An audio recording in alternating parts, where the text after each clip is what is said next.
Nice to meet you. Oh, Partridge. Oh, Hi, okay. Anna. All right. Hello. I'm on that, I'm Clifford. Yes, yeah. We had one. Hello, we had two bobcats that clean with the driveway. Hello, I'm keeping my germs back in this. Eric, you're free to move close enough. I'd like to come over here. She can share now. Are you better? Would you like to go ahead and share now? Okay, let me try.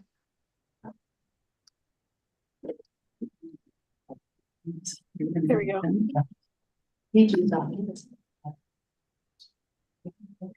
Kim, do you know Pauline's coming? Here. Of course, here next. Yeah, I think so. Okay, thanks. I'll test this one and let you know in a All minute. right, Yes, you may. thank you. Do we know if, Yuji's here too, isn't it? I see her online? I'm here. So waiting for Neil. Were you on the fence? Kim, is there a Democratic thing going on? No, there's, no. Okay, so Pauline and Neil. You're not gonna- They're not here, okay. Thank you, Jen. I don't know. Okay, I don't know. We invited. Yeah, unless they have some committee meeting, there's nothing on. Okay. All right, so it is 6:30. Are you up? We're all set. Okay, so then I will welcome everyone here to the Lucy Robbins Wells Library Board of Trustees special meeting for Monday, September 23rd at 6:30. This meeting is to review our plans with the architect for the library expansion and renovation. We do have a couple of guests here. We have Eric Hinckley in the room. He's part of the Library Additions and Renovations Committee, also known as LARC. We also have VG Ramos online from there. And we have Vinci So, who is also from Berman Architects. And she'll probably be doing a lot of the slide sharing and speaking when it goes through here. I'm gonna ask for a roll call and then I'll just get into a little bit of a review, kind of set the table for where we are and go through. So Elizabeth, if you would be so kind. Lauren Fernato. Here. Andy Brecker. Kelly DeHaas. Here. Anna Eddy. Here. Pam Canary. Here. Colleen Crook. Iris Larson. Leanne Macy. Here. Maureen O'Connor Lyons. Here. She's Online. Chris Riley. Here. Neil Ryan. Christine Shushin. Here. Diane Stam. Here. Lisa Maston. Here. Karen Benner. Here. Sheila Rowell. David Nagel. And Kim Rossett. Here. Great, thank you. Is there any public participation at this point? I don't see any online. Okay. And here's Neil. Come on in, take a seat, Neil, we've started. Right. Time is everything. That's right. Okay, so having had no public participation, I just wanted to kind of set the table and go through where we are. We had a special meeting as the board last month, and we kind of went through one by one, reviewing the plans, bringing our concerns up. I will let you know that both Andrew Berman and Vinci So saw the YouTube video and got the transcript. So we don't have to start over from a month ago with that. They're aware of what those concerns are. We can try to move forward when we talk about some of the designs and different things like that. We also have in the room, for those of you that don't recognize faces, Eric Hinckley is in the room. He is a member of LARC, Library Additions Renovations Committee. He will be part of the committee that we move this process onto. I thought with Andrew being in town, it was a nice way for them to meet. You also see a name up on the board, Virginia Ramos Rios, who we also call VG. She is another member of the Library Additions Renovations Committee. So I just thought it would help as we move forward for them to be a little bit caught up with where we are or what our thought process is. They have also seen this presentation back in June. Okay, so they know a little bit the basics of what it is. If you remember, we were tasked with going to them to see if we could make it to the referendum for November 2024, and it was decided with the timing and everything that we needed to delay, come back, maybe tighten up some things or answer some questions in the design. So that's what's happening there. Kim Rada is our town council liaison, she's against the back wall there. So it goes on, and then we have Jen and Elizabeth, who we could not run these meetings without. Goes without saying that Karen's up here doing everything for us. So, And Lisa on the call. and Lisa, our director, is on the call. So Lisa and Maureen are the walking wounded or limping wounded, so they are both remote, and we appreciate their participation. Andrew, do you want to start with some comments? Come on in, Pauline. What? To summarize, what you heard from us and. Yeah, absolutely. And I wanted to, well, first, thank you for the opportunity to be here today, this evening, and have been working together. Sometimes face to face, sometimes for the most part, remotely, so I don't feel like we've all quite met, so I'm happy to be here tonight. I wanted to just introduce myself since we are together, properly. I'm an architect. I have a firm of about 10 architects. We are based in New York City, but work around being right now in New York, in Connecticut. We're working in London for the Lyman Allen Museum. We're working in Illinois for the Skokie Public Library. We're working in New Jersey for another library system. The firm is intrigued by libraries. We're privileged to be able to work on a number of public libraries. We're not exclusively library architects, which I think is a good thing. I see it as an asset. I've always thought, as a practitioner and somebody who's trying to craft a very high performing architectural studio, that if we over focus, we might lose some of our power. But we do work with libraries systems, and that's great, because the libraries are a very important typology, an evolving typology, and most of all, public and civic. And I see that with all of our library clients, we're trying to make libraries high performing public places. Books are at the core, but information, maybe even more broadly than books, at the core. But it's a place to get together, a place to burnish a community, and to see a community kind of move forward with contemporary life. In addition to libraries, we work with history and context. Context being the town, the place, the buildings that we get to work with. And that's a through line in all of our work. So libraries and not libraries. So for example, in London with the Lyman Allen Museum, we're working with a beautiful granite building from the 1930s. A very elegant classical building, and we're designing many alterations, and as well as in addition, a way of making the building accessible, a way of moving the parking around the landscape. So this is another part of my practice. And I mention this all because I think this is all part of what you have coming in your future work here. A way of creating a very contemporary library that's leaning into the future, that's very public for the community, and a way of designing new that fits with the old, the context of the Lucy Robbins Wells building, but also the other context of the town. I'm looking out the window at a newcomer to the town, but this is a big building here, and that's part of the new context. And so there's going to be The revised town hall or the recently updated town hall. So I see that, in every architectural project, there's the opportunity to add and to connect with what was, what's coming, what is. And it's with the buildings, it's with the place, and it's also very much with the people, the communities. So I'm going to show you just a snippet of public libraries that we've worked on, just to, again, to introduce myself and our experience. And she can move forward. The screen sharing is paused right now. Can someone unpause that?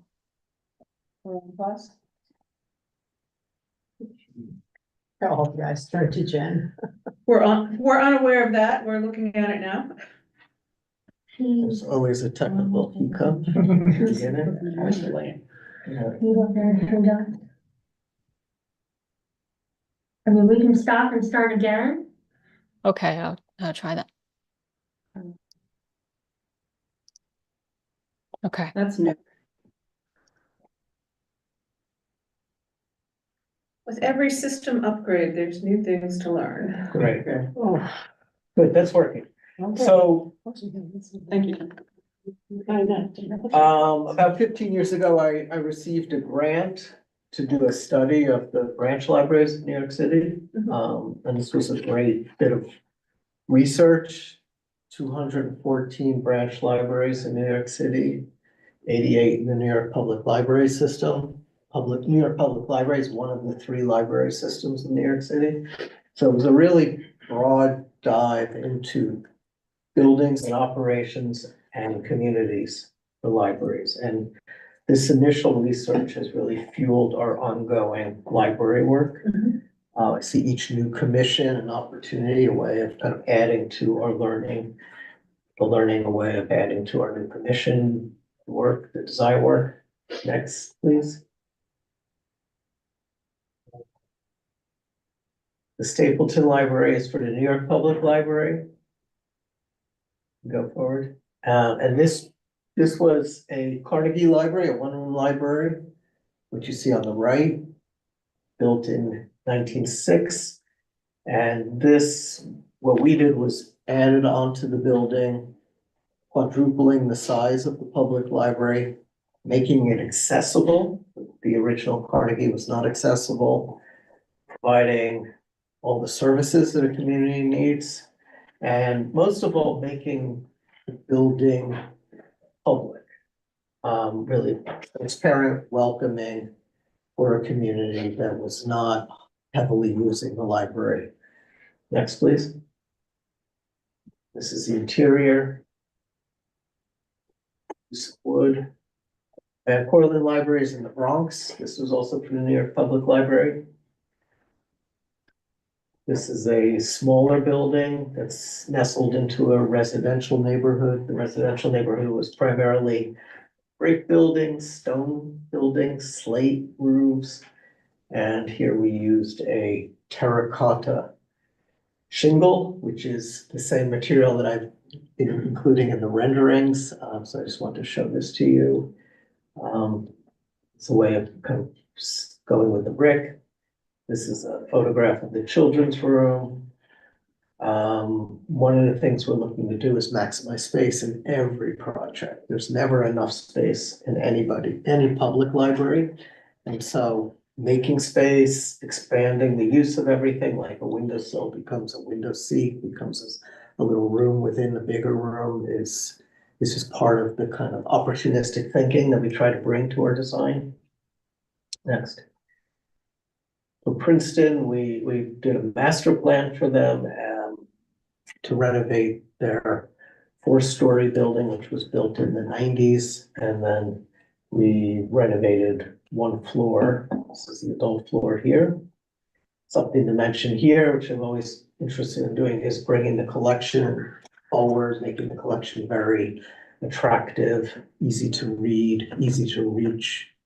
Allow people to discover this is a flexible room that's used for periodicals and for meetings like this, for poetry readings. Next, please. In Skokie, which I mentioned, is the public library outside of Chicago. Much bigger library, about 125,000 square feet. And we completely renovated this building. I noticed all of the pictures show the stacks not in shelving lines like ours, but wrapped around the outside of the building. And I don't know if you guys that are newer to looking at these plans have picked up on that when, you know, it's like, so where did all the books and the materials go? Yeah, thank you for mentioning that. So that kind of gives you a good idea when you look at it as to where the collection is, how it's stored, instead of our library now, you know, you go in the back and then you're in all these long, dark Right, aisles. thank you. So, and the I'm library. here to help. In the library study, which I showed at the beginning, I realized that one of the burdens every library space had were the stacks. Because the stacks are competing with space for the people. And the stacks are a kind of separate zone that people have to go into, wander into. And as a result, I decided, no, we're gonna always bring the books around people. So every space is lined with books. Books are always there, they're very attractive, they're very approachable, and the stacks are more. We keep the same number of books that each library community has. That's a work that's decided with the library staff, the directors. How many books, book count, where are the books located? That's an important feature. This is a quiet reading room in the Skokie Library. Again, it's wrapped with books, and I showed this because I think that your library has expressed the desire to have quiet areas. And it's an interesting thing that the contemporary library is very active. There's a lot of often speaking and collaboration in a contemporary library, just like a contemporary classroom is active and collaborative. But quiet is also a virtue and even a necessity in many public libraries. And in Skokie, we have a number of quiet areas. And in a way, the library kind of moves from active and louder to quiet as you move through and deeper into the building. And this is an important part of every library design, how to make spaces for all purposes, all types of people who have different needs. And those needs change on a daily basis, of course. Next. And in the Inwood Public Library is our last completed library. It opened about 6 weeks ago. This is in Manhattan. This was a collaboration with many agencies as well as the New York Public Library. And it was a collaboration because we were working with property that belonged to both the library and the Department of Education in New York City. And we took a 2-story library in a parking lot and transformed it into a much larger public library and a 14-story building that is 100% low-cost, affordable housing, deeply affordable housing. So here you see the library illuminated, the library off the Broadway. And the entrance to the library. Entrance. And in this library, we wanted to make civic scaled spaces, inviting spaces, spaces that were full of light. Again, you see the books wrapping the perimeter. Large tables were one of the themes to really kind of bring the kind of grandeur of the main New York Public Library to the neighborhoods. Next. A lot of choices on how to sit, where to be. Again, it's louder down low, it gets quieter as you move up and deeper into the library.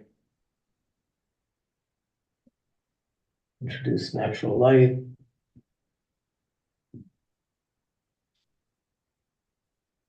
Communal working areas as well as private areas. And then towards the rear of the library is the whole youth area for both teens and children, with storytelling areas as well as quiet workrooms for teens as well as adults up front.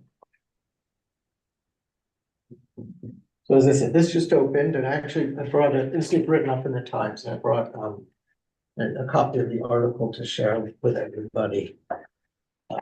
The Times writer does a better job of describing the situation than I do. I'm more of a designer than a speaker. So this is just a little kind of background on what we do. We're currently working with the library system in New Jersey, Southern Public Library, and this is stitching together 2 old buildings with a new. You see these 2 older buildings. And we're building a new building in between. And I want to show this because this is a master plan for that library. And this master plan was done by another architecture firm. And the community started to work with that firm. And after about a year, felt they weren't getting what they needed. I can't go too deeply into what it was, but it wasn't happening. And so they still stepped back and taking the kind of learning that they've had with the master plan. They put it out for an RFP and we received the commission at that time. And then I just showed this to you because this is now from January of 2023. We started a process, a design process with the community, and the community there is the library leadership, the board, the library has a board, and it's also the town. The town has 4 representatives at every meeting. So every meeting has about 10 people at the meeting, and it provides a broad set of concerns, which is very good, and it's allowed us to have a lot of learning with everybody as we go along. So in the first meetings, we jumped in and started to propose ideas, both in plan and in sketches. And I'm showing this to show that after your master plan, there is a future in which you're going to really design the library, as we did here in South Orange. And then this has worked through many options. So I'm sorry, just to back up, so you were contracted for this after the concept was approved by South Orange to go Yeah. forward, and then you were they went out to bid for the final architecture firm and you They received that? hired a firm to perform the master plan, and then they felt like their master plan and the firm was not really the right fit. So they went back out and went through interviews, right, and competitive process, and we were hired. But we took the learnings of the master plan. Right. Forward, right, because nobody wanted that to be lost work, lost time. So the learnings of the master plan were not how it But looked. the town had already approved that they wanted to move forward, that's what I'm saying, Absolutely. did the town go out to referendum on this or anything? They did, They did, so this They is received- post they referendum received approval. some money, so they had a budget, they had an idea generally of what they thought the project could be, based on some funds that they've received, but they are also fundraising currently, so they're adding to their reserve. And then we came in, and so what I'd like to just kind of speak to is the fact that often projects have this master plan phase, which gets a community to the point of going to referendum, establishing first consensus, direction, then establishing a budget. And then after that, there's the actual real design of the project. And the master plan is something that can happen kind of from a high level with limited input. But the actual design is something that has to happen with an enormous amount of community input, in a very iterative way. And I'm trying to express how that process works. And so when we started to work with South Orange, we met with the library director, the associate director, the head of each of the departments, talked with all the staff members of the library. We talked with some patrons, we talked to all the board members, and we talked with the members of the community, the village communities. They have people who are in charge of public works. And so between all these people, we heard a lot. And then, of course, we watched the library in use. So we learned from the building itself, we learned from the people using the building. And with all that information, we were then prepared to really start designing. So the master plan gave us a kind of sense of aspiration, what the big goals of the project were, but it didn't provide us with any solutions. And we ultimately diverged from the master plan in terms of the arrangement of the library and the operations, but we kept to the general high level goals of course, because that was important. And so once we start working with the community, we start in a schematic way. It's iterative. We meet, we talk, we prepare information, we come back, we present it, and then we get feedback. And that feedback leads to the next meeting. We design it in more detail. And we work through iteratively, meeting after meeting, goes on for quite a while. In the case of South Orange, it went on for about 16 months, I think. Went through this design process, and we actually released drawings for bid today. And this is very much how the process goes. It's a kind of iterative, slow thing. And this is where we are today in terms of the renderings, in terms of the plan. And the important things are that we're stitching together old buildings. We're dealing with issues of a community that's changed a lot since the original buildings have been built. The actual, just like actually here, the front door to the original buildings was facing east and now it's facing west because the parking lot, the village have kind of grown on the west side. So, similar issue I think you have here. Lots of similar issues, of course, but this is also unique. Every project is unique. But like your town, you're dealing with old and new, and they're looking to vastly expand their operations and their offerings to people of all ages. And the community is very diverse, which is positive that they're trying to lean into and provide for people of all backgrounds. So in a way, that brings us to your master plan. So what, and I'd like to answer questions if I can. Other questions. It's always easiest to speak when we're all together. Yes. But now, I just heard the word master plan several times. So are we switching from conceptual plan to master plan? I'm using those interchangeably. It's a concept plan. Yes. Okay, all right, thank you.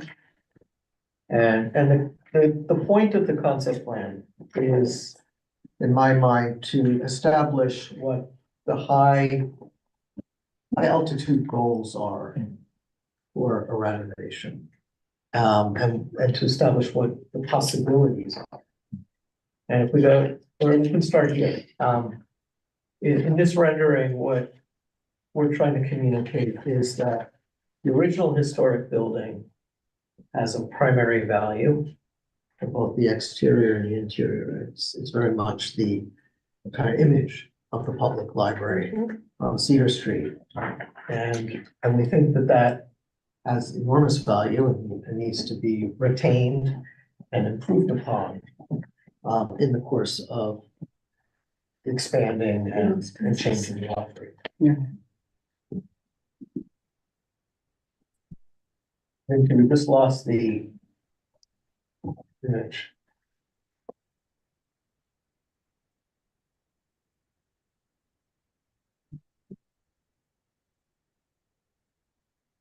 Okay, great. And I think the original building needs to be, or this is of course my recommendation,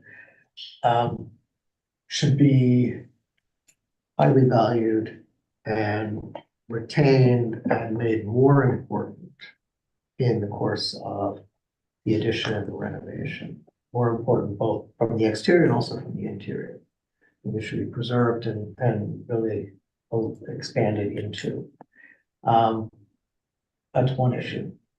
Second issue is, as in South Orange, the original entry was on one side of the building, and now it's, at least the approach now is on the other side of the building. Right? The parking lot, the public is coming from there, not there.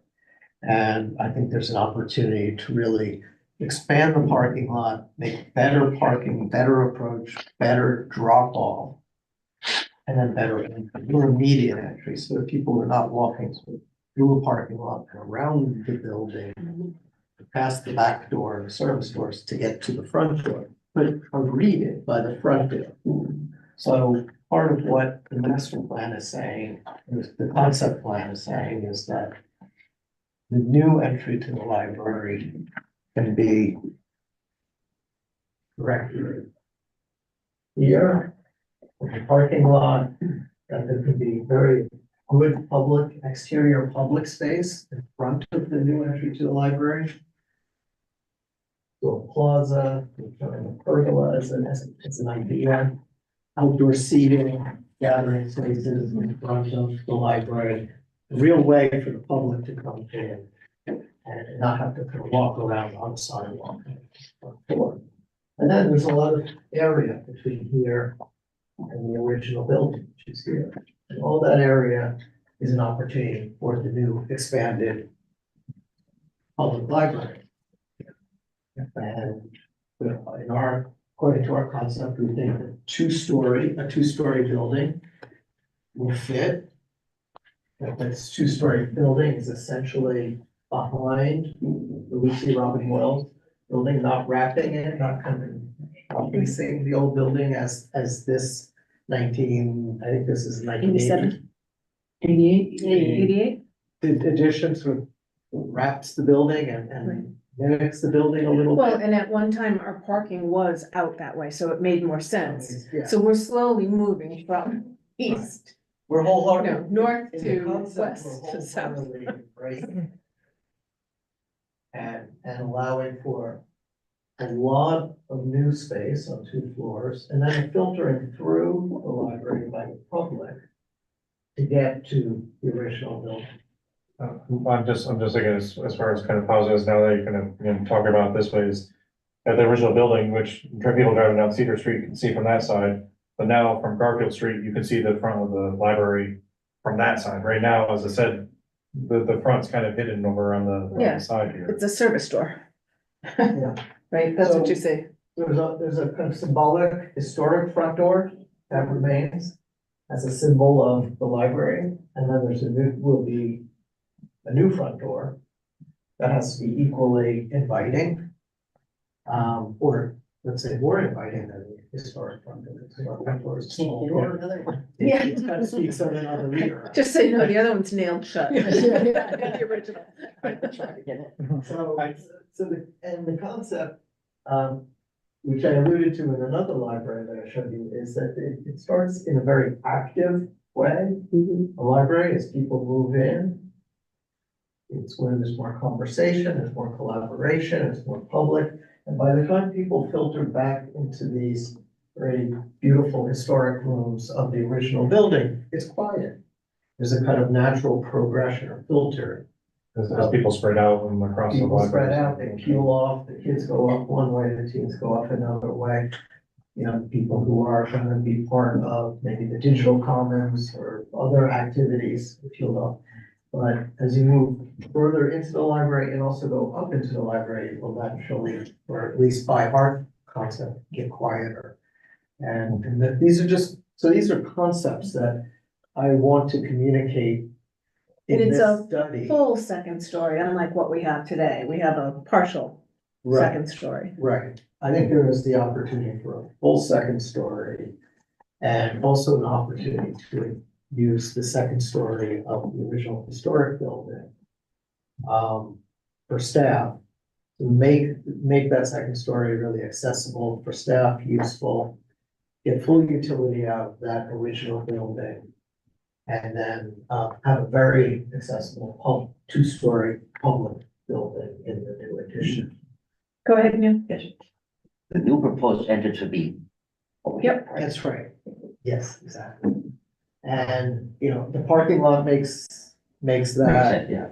one of the issues, but another issue up here is, there's a park out that way. It just seems like this, Vista. you know, that's public space. Yeah. There. I imagine when this library was originally built, that was not so public in terms of space approach. I would Anybody imagine. know how old Mill Pond is? I think that's been there since the beginning. There seems to be this kind of rapid, shift to public being back. I was gonna say it was mixed residential, because we bought 2 residential properties, and that's why we can expand in that direction. And if you look around on Cedar Street and stuff, a lot of that was residential as it started, and the schools were built in this area and stuff, so. So you can see the expanded I was here parking in lot, 39. and then front door is under The second floor sort of has some shelter and it would read as a kind of welcoming big portal. Mhm. So the 6 foot wide door would read as a kind of facade that's welcoming. That's the idea. Here, bench, this is this pergola, just a concept for providing outdoor space where people might want to go. Something I've seen in many public libraries is a lot of people only want to get to the front door for Wi-Fi or because it's a public place and they like to be in a public place, a place to rest, to be seen, to meet somebody. And I think that's a lovely thing for a community, a place for people to meet as part of what a library is. Gathering space. Gathering space. So this is symbolic of that wish to create the gathering space that is part of the library, but it's also slightly outside the library. And then that gathering space is here. That's the front door, long bench, and then the entry. And once you enter the library, what you would see immediately would be, you see staff. You always want to see staff to be helped. You see books, you see light, you see places to be. And this is just, again, concept. It's not really designed at this point, but it's trying to convey a sense of activity, resources, and choices for people. I think choice is very important in the public library now. It's very different than the original library concept where you walked in, there was a big desk to greet you. It was like, there to tell you, please be quiet and you sit down and get your book and do your work. And the library now is everything. It's, all sorts of activities.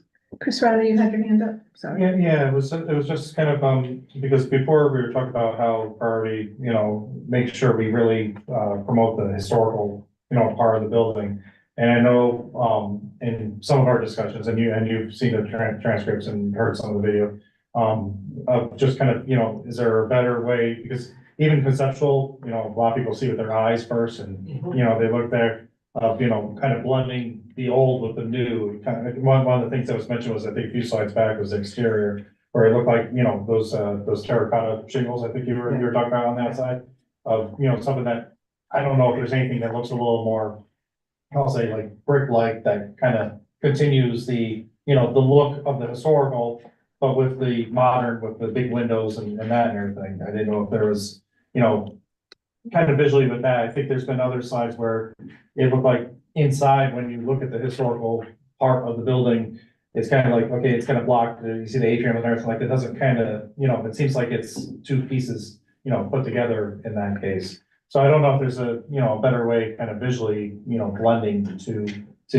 really promote the historical I part. just want to clarify, I think where we see The the roof line. external of the original building from inside is from the second floor, and so all we see are those little windows that we see now from the Yeah. children's area Right there. upstairs, right, Yeah, right, but Right, right, underneath, yeah. Underneath, so that's the second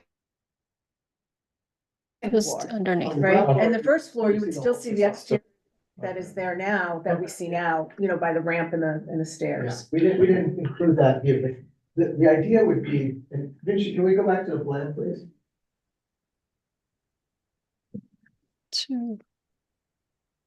Great, thank you.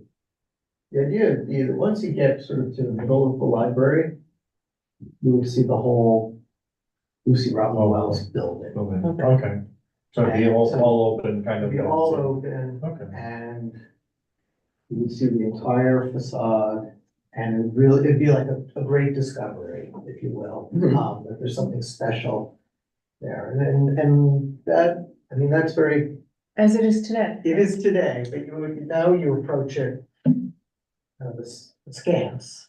Yeah. And I thought one of the opportunities of going forward is you can approach it more frontally, and that would give it more importance, like the reveal would be bigger. Again, it's a concept. Yeah. Can it be done better? Yes, and part of what the design process is going forward is to really figure out what are the best materials, what's the best way to configure it, and how to make it better and better. Yes. Well, I just piggybacking on what Chris was just saying, I understand it being a master concept plan. The transition between the old building and speaking more to the outer portion, I understand the inside and how you're going from there. Whether it be the terracotta tiles or whether we go to brick or whatever else, I think that the very stark, large paneled windows, I'm just wondering if there's a way to soften that and make that more, traditional looking. I think of, what is it, Manchester? No. Yeah, it was It Manchester. was Manchester. They have, an arched top of the window, very large windows. I but it shared gives- the Manchester. but it document has, with them. more of, pilasters between the windows, there's more definition between, that kind of gives it the impression of an older look. I'm not saying that's the answer to it, but my concern is not so much that we all don't understand that this is concept and things will change. But as Chris said, people are visual, they see what they see. If they vote for it in referendum, this is what they think they're going to get. And I want it to be as appealing as possible. And the historical aspect of this library is very, very important to a lot of people in town. So I just want to make sure we have a smoother transition, I guess is the word or the words I'm looking for, between the old and the new. I love the concept, the space, the entrance, the whole thing, but I'm just, there's a way to soften it so it looks a little bit more like the old building. I mean, the answer is there's many ways that this can end up. And there's a kind of spectrum of, one could build a new building to look like an old building, or one could make a new building that kind of looks like its purpose and sits well with the other buildings. There are all sorts of ways it can go. And I feel that for us to design this really well, it will take time. It's a process. And what I'm trying to communicate in this concept is that you as a community are gonna build a new building that is, 2028, whatever it is, and it's looking forward. And it's gonna be a contemporary building, it's gonna have a lot of transparency, it's gonna have a lot of flexibility, it's gonna have a scale and a breadth that is very forward-thinking, because flexibility is so important in a library. And I believe it can also be a great neighbor and partner to the original historic building. And part of it being a really good partner and making the historic building look its best is by not trying to duplicate it. I guess I'm not expressing Or myself well. mimic it. I'm looking more along the lines of, around this table, I think we understand that what you've got is not going to be the finished product. My concern here is that if we take this master plan and put it to the town, the people who have to vote for that referendum take things at a face value. We have to make this look as aesthetically pleasing, because there are those who are just going to take that picture, and though that may not be what we end up with, that will be what they vote on. And as I said, the historical aspect of this particular building is very important to a lot of people in town, and then it may displease them to see the big glass windows versus the old building. So that's all I'm just trying to do. Again, I know it's very subjective, but I'm just trying to, I guess I'm looking more toward a marketing aspect of it than anything else. So we want to so while it is concept, that is going to be the first point of sale. So that's, I guess, what I'm reaching for here. Right. Well, I'm expressing my professional opinion, which is that what is desirable and looking forward are a lot of light, a lot of flexibility, kind of scale of space. And that's coupled with intimate spaces and comfort and warmth. I'm not speaking at all of creating a warehouse that is a counterpoint to a beautiful historic building, but rather creating a much larger new kind of environment. And I think that, or at least this is what I see as we work, as we talk to library systems and communities, is people like this. And I think that it's a strength, it's something to pursue. It's a question of doing it well and very sensitively. And what I'm advocating, and I think this is something that we're good at, is coupling new and old together in a respectful way. And I think it takes a leap of kind of faith and confidence that it can be done, but I think it really can be done. Well, I'm not doubting you. I just said, I was speaking more to the saleability of the get. I know, but I think that this is a selling point. Okay. That a library is showing a new, open, accessible public resource, and, you know, it's invariably looks different. I said, if you've got something to say, say it. Yes. What's up? I'm sorry. No, I'm just agreeing with what Leanne's saying about the saleability of it. We've got one shot to make a good first impression in order to, when we go to the referendum and for people to vote. And there will be some people who will be coming to vote who won't have taken the time to inform themselves. They're just gonna look at a picture and go from that. The exterior is our selling point. We all know around this table that this is a concept and it's going to be refined when and if that referendum gets passed. But if we don't sell it for the referendum, it's just gonna go by the wayside again. I don't want to see that happen. So, you know, So I understand where you're coming from. I mean, you work with libraries all the time. And I've got a little statement to read at some point tonight. I am, you know, very impressed by your credentials, but, I think that you need to respect the sense that we have for the pulse of this community and what they're willing to accept from us when we propose a new addition. And the glass and the terracotta tiles, for me, isn't it. And, you know, we've asked for the softening of lines, you know, whether it's the way that Leanne is proposing it or some other way.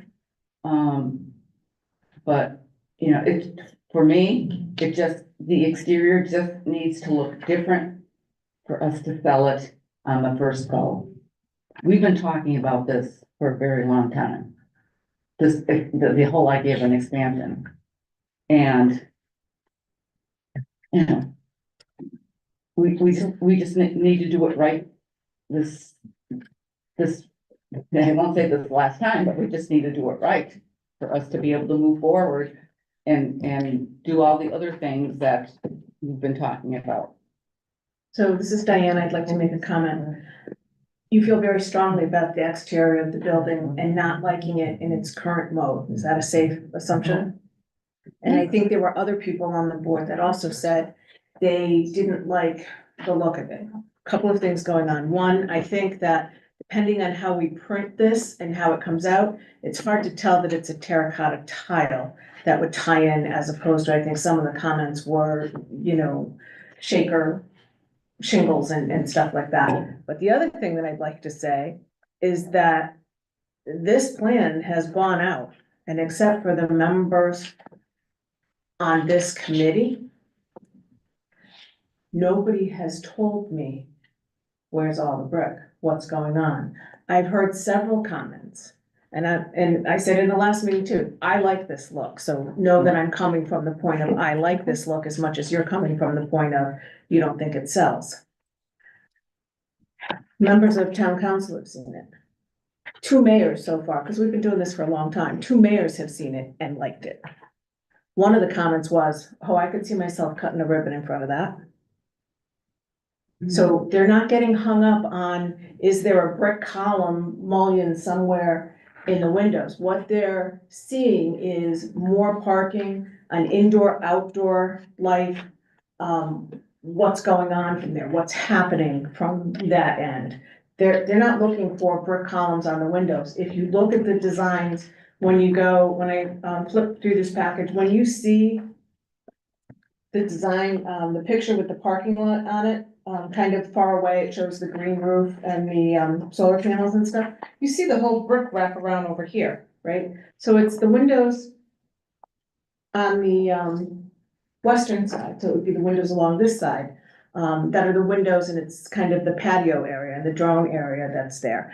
So I think we keep saying that, I mean, it sounds like to me, you want them to spend 2 weeks to go back and put some brick columns by those windows. And you think that there's no way it's gonna get through the town without that, and I would like to say that there are several people that like this design well enough to move forward and vote on it without us spending calendar time and money time to go back and figure out how we're gonna put some brick columns along the windows. That's not what I said. I'm sorry. I thought the first impression. I was piggybacking on Leanne and the softening of the building. That's where I was coming from. So the whole building needs to be softened? Huh. Leanne, what we're Well, saying, I can you clarify that? really- Because to be honest with you, I don't have a problem personally with the way it is right now, because I also understand from what Andrew's saying, this is not what we're going to end up with. It'll be fine tuned once we get to the point. My only concern is based on like what Chris had referenced, was that first impression aspect. We all have been living and breathing this. So, I mean, I can visualize myself walking into that concept and seeing where we're at and how we can make changes. But the average person who's going to vote on this, I know there has been some concerns about the historical melding of the two, the new and the old. I think personally, and again, I think that there could be something that softens it. If it isn't, again, maybe it's not a big deal. Maybe I'm not giving our townspeople enough credit for them to understand that. Perhaps after the most recent town hall thing, which they voted on one thing and ended up with something that was very decidedly different. They are educated enough to go with that. To me, I'm thinking more about space and usage and what we'll gain by what we put in. Whether it's everything from parking space, outside space, inside space, flexibility and what have you. I think that will all come down at the other end of it. I was just voicing concerns that, and again, I mean, I like the way the Lucy Robbins Wells Library, the old piece looks, but I don't really have an objection to it. I thought maybe we could soften a bit, but it's not to me a sticking point.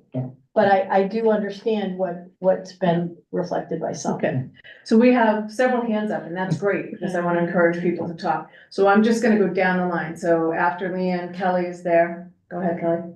I know I haven't sat through as many meetings as you all have, and I think preserving the historical aspect of it is extremely important. But we're also talking about moving this into the future, so there should be an appeal to folks who are newer to town, younger families with different ages of children into adolescence. And I think that we're trying to grasp all of it. So maybe part of the sale of it as well is how we're presenting it to the townspeople, how we're talking about it, how we're addressing the different wants of the townspeople and how this will meet them. And I understand that the photo image is very important as well. But how we approach that to the town to bring it to referendum, I think is going to mean more than what just the picture is for a lot of people. Okay, Pam? Yeah, I have a question. How is this presented to the town with videos, is there a meeting where people come and, I don't know what the process is to get it to the town before referendum? Because just listening to you speak just now, I was very stuck on the historical aspect. But then I started thinking evolution. And when you put this new building on, you see the past and the present, and there's an evolution that goes through the building. So I feel like that's equally as important. But is are the town members, the voters, gonna know that before they vote? What happens? So I'll briefly do an overview of the process as I understand it. Okay. So what happens is we, the board, the library board, present to the library additions and renovations committee. They present to town hall. We can have any kind of informational meetings we want, anytime we want them. We would need materials, we would need anything else. Goes from us, goes to Lark. I'm pointing this way because Eric's on Lark. I should point this way because Vigi's on the camera. They present to town hall or town council. Okay. There's a couple of ways we can go about this, and what I learned just very recently, which might change our time schedule, but what I learned is as soon as town council says, approved, let's move to referendum, what we can do in terms of advertising is very limited. So originally, we thought we wanted to present and get approved for the referendum in January, but I think what we want to do is probably have Lark present an informational overview of where we are to date, but not actually approve it to go to referendum until May or June, so that we could have those meetings. Yeah. We could start to really advertise it. We could, and by we, I mean the board, we could hold meetings in here and go through this and answer questions for the public. We could print pamphlets and send them out. We've talked about the lookbook and how that might look or how we might be able to use it. Is there a pamphlet that we can send out to everybody? Is it something else? So we can have that evolution. I'm sorry, I'm too short to talk to you over there. We could present that evolution type of conversation. But we want to make sure that we have the timing right, because as soon as town council puts the referendum wording together and votes to say, yes, we're doing that, and they have the bonding, then we're more in a confirm or deny information, right? So are we not gonna see the building from inside anymore? Yes, you will. Look here in the picture. You will see the old building from inside the new building. But if, changing things around or trying to advertise it, we're all cut off on that. And I think our original understanding was that we as the board would have much more freedom to talk about that. So, originally, as of June, our timeframe was to present to town council in January, hoping to get approval on the referendum. And then we would have January to, November as the board to advertise it, because we're a little bit different. But I'm being told recently that that could be a little bit different timeline. That's not gonna stop us from going to town council and saying, here's an update on where we are. We'll come back to you after budget season and ask for finalized, ideas for the referendum or what's happening from that. That keeps them in the loop. It doesn't tie our hands in terms of what kind of advertising, if you will, we can do beyond just the, what's happening. So I think that's what happens, and we can publicize it. We can go out to area events. We can have a board standing up here in the library and say, ask your questions and we'll get back to you. And we can, take all those if you have a question about the renovation, put it in the board, because we don't want to overload staff in terms of, this is such an exciting idea. And now the circulation desk is trying to answer the architectural questions that we've dealt with for 4 years, that they're like, right? So we can do that. That can be the process Okay. of what goes through, but we've got to be careful of timing. Christine, I'm going to you're next in line, but if you want to hold off, you can hold off. It's up to you. Well, I just have a lot to say about this line itself, because,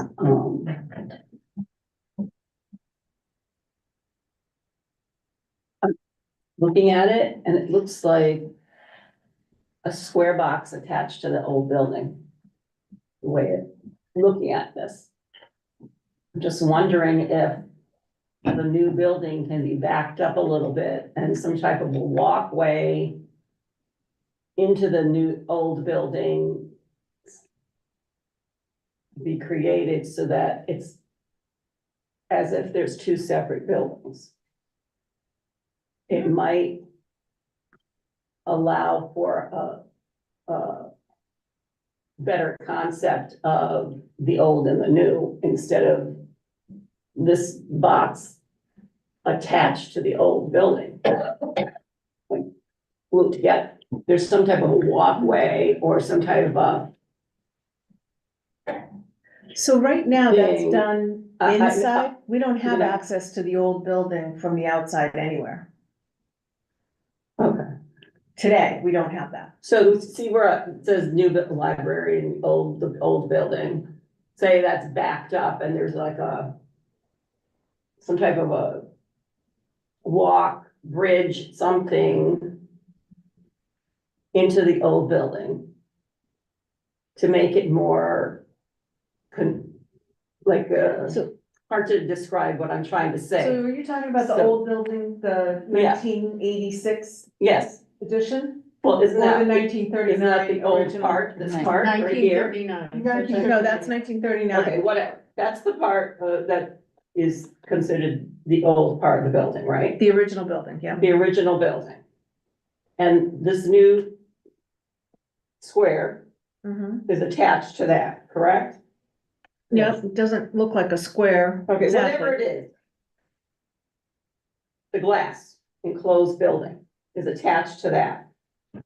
So what I'm saying, if it's separated in some manner to make it, say, some type of a wall, even a glass bridge of some sort to make it as if you're going from the new into the old building and it's not like you're stumbling into this old place and that it's attached. It's just an attached building.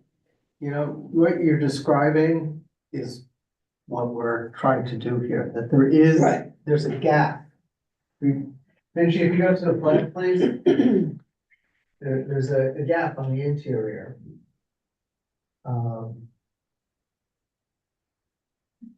There it is. Here, Hmm. it's 2-story. Okay, so as you move through the new building, it'd be like a void, which I think you're describing, a space between, right? So you can see the whole old building. You don't have a new floor crashing into midpoint of the old building. You see the whole facade, you bring natural light in, and the old building would really be there as its own entity, if you will, just as it is today in some respects. When you approach it, you can see the new to the old, there's a double height space separating the two. But you want to make it clearer and stronger. And I think by coming in this way, from the parking lot in, rather than us coming in this way, which is what it is today, you enter here and then you have the whole building on your left. So I hear what you're saying, and I think that we are in parallel, like thinking in parallel ways, similar ways. It might not come across in the renderings, but I hear your words and I know, and I think you're To very, even have it, even a little bit more, like coming in, Yeah. like a bigger space. maybe a bigger. And even spaces. open on the exterior, so it looks like there's two separate, you know what I mean? Yes. On the I know what you mean. exterior there and on the other side, Yeah, and Yeah. extended that's in. what this gap is. You see, there's a gap between the old and Yeah. the new. It's a space to show really that there's the new on your left, and you're facing this way. New on your left, old on your left, new on your right. There's a Right. gap. They don't come right together with a hard collision. So You know what I mean? maybe I would even, you make that bigger. yeah, so there's an actual, you can really see it from the exterior, that it's actually something new. Like a bridge to the old. Yeah, well, I think, what you're describing is detailed and developed, and Right. this is great. But this is part of what I'm trying to communicate, the difference Right. between this concept stage and where it's gonna go is through time, through a lot of input, through study. Right. And what we've developed here, we're trying to signal for all these things that get developed over time. And most importantly, I think we're trying to clearly convey to the public that your new library is 6 times or 8 times bigger than your old library. That's open and welcoming, he's got a huge number of types of spaces Yeah. that the old library can't have because it's constrained and smaller. And these are the high level things that I feel have to be communicated at this point to the community, to get to referendum, to get public support. And then get the funding so that you can have these conversations with your architect about exactly what materials and how it's articulated and all these things. Right, but my thing is, they're talking about something that's going to show and have a buy-in. Okay, that's why I'm saying to change that, to express it, so that there won't, if you have that type of thing where, I would like that better than what I see. So it's too subtle for you to just see It's too the subtle the way aisle. it is. It's So like- maybe an interior shot that would show the original Right. building from that backside Right, would, because I don't, okay. Or even a different angle Yeah, shot that other shows than the overhead an angle, one, the right. side view that. Right, well, when you look at the footprint there, that's not a square. I mean, there's a lot of rectangular lines, but it's Right. not just a rectangle, it's not just a square. It's not a rotunda, but, and you have other things building out on that, and you have the bump out of the children's area and stuff like that, so it's not just a square. But we're seeing the roof. right, so, We're seeing the roof. Yeah. Right, so But- if we have an interior shot that's more, as Eric has suggested, either angled from above into that Or different open from a area, different or side from a view. different side, or even when you're walking in the library and you see that full wall, because currently it doesn't show that wall, but if it were to show that wall. I mean, you have to look hard to see it. We happen to know what it is, but Right. Christine's But- and everybody else's point. But The general currently, the public's only, not gonna know. the only real visual on that people could scroll through and see is where you see the dormers, which is. Mhm. The second that- floor, right. That, it's really a cutoff shot of that open area. Okay. To be honest with you, it's hard to, you see a little bit of it, yeah. You're saying being closer, so you So, really. right, so you can see that we have the facade there, and they say, oh, look, the library is still there from the inside. and it's all squared off, okay, everything is squared off, squared off, squared off. I was just, and I don't know if everybody saw it, I was at the Marlborough, Massachusetts Library. They just had their renovation, I think it was a year ago, they just finished it, I drove by, saw it, and I said, I have to go in and look at that, because it looks like that's what they just did. Okay, the old to the new, there was these huge arches, and it was beautifully, the progression was beautifully done. There was no squared off, it was big arches going into where the old building was, because that building was like early 1800s built, right? But it was so perfectly done that, you're standing there like, oh, that's the old building, it looks beautiful. Where this, this is the other floor. The other- Second floor, yeah. Yeah. It looks like a wall. And the first floor, it's all squared off, so it doesn't, you don't get that view into the new building where the walkthrough that I was talking about would be, right? So if the shape of the wood, if the concept was a little different, it might be more of an appeal and changing that exterior part. But just changing the design of that floor, the entry into the old part of the building. If you want to get a shot in to say, No, this closer is, picture. the progression from the old to the new, not the new, and then bam, there's your old. Just be able to see a little bit more of the old. Be more Yeah. able to see more of the old to draw that eye in. Unobstructed. Right. Right. I just want to point out that one of the initial buy-in about the old building and the new building is that it's right here on the first page, the view from Cedar. There's a reason why that was the first thing they see versus the actual new entrance. It's, Right. we're telling the public, the old library is not going anywhere. That is, yeah, I agree with everybody saying, having a little bit more view, but we are telling people right off the bat, old library's not going anywhere, we're just adding on to it. That's Right. why this is, that's my understanding, and I go through this. Plus, So I'm listening to everything and everything. I think I've kind of, thought a little bit more about the, conceptual versus, the detailed design. I'm kind of, again, figuring that stuff out. Because when we go to referendum's just a question. Do you want to spend X million dollars on a new library renovation? That's basically all it's going to say. And so all this details, work and everything like that, if people are looking at that, spending that amount of money, what I'm thinking in my head is, they're gonna look at, oh, you're adding all this square footage. Oh, you're adding all these rooms that are flexible use that you got more, oh, you got more parking. That may be the things that, So So- just to clarify, the referendum on the ballot says, do you wish to do X for this amount, yes or no? yeah, That's what the line on the ballot says. The referendum says, library improvements, yada, yada, yada, yada, yada. So we will have a chance to explain there. To everybody's point, 99.9% of the voting public reads, do I want to spend this much money for what?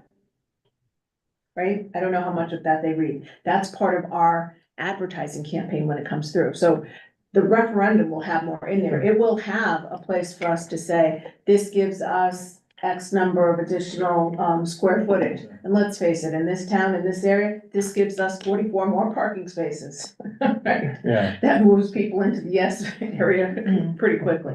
But that's, on the ballot, it's just the single line. Yeah. But the referendum itself is in paragraph But form. what I'm thinking is, and you just said with the referendum that being in paragraph form, it's not going to have the pictures necessarily. Right. So it's going to tell you, you got this much room, you got, maybe you say, you got this more, spaces for programs, you got this many more parking spaces. And that we're maintaining the original library and just connecting to, from the new library. So it's probably just gonna, I'll say mostly words. Yes, we're gonna have the opportunity to show pictures and stuff. But what I'm thinking is that by the time it gets to being voted, they're gonna look at, okay, dollar amount and what additional stuff are we getting and everything like that. They, because, everyone I think has different opinions of probably how they want their part to, look in the library. But if they can see, okay, well, it's got this much more space and you got this many more parking spaces and you could do these many more programs with the library, that may, I'll say, we're talking selling points, maybe a selling point above just exactly how it looks, because we're gonna get into the detailed design to get it to look, I'm assuming the way we want to, we're saying, hey, we want, the brick, we want, all these changes on the exterior and how it looks on the inside. But maybe the selling point's really going to be, how much more you can do with the library and everything, and then when we get the detailed design, we can nail it down to the way, way we think that, and with community input, what we want it to look like. It's just my thoughts. Diane? Yes, Maureen? Well, if Leanne's first, let her go. No, Maureen, I'll go to you. I'm sorry, I didn't see your hand up on the screen, and then I'll go back to the Comments from Andy as well. That's fine. Okay. You come, we're going around. I just, first of all, thank you, Andrew. I really enjoyed your presentation and saw so many things similar, the old buildings with the new addition. I think the whole point of what we've been trying to do for so many years is to expand, the overused word, but expand to mean flexibility and more space, and space for the patron, space for the staff, space for the collection. I love the look of our old building. It's old, it's historical, and it's a facade. I doubt that any one of us in this room has ever walked in that front door. I don't even think they work. Pauline raised her hand. I think I did too. I remember parking on Cedar Street, hate to say it. Leanne got her hand up. Oh, okay. So I'm late to Newington. No. I wasn't in Newington before the 86 edition.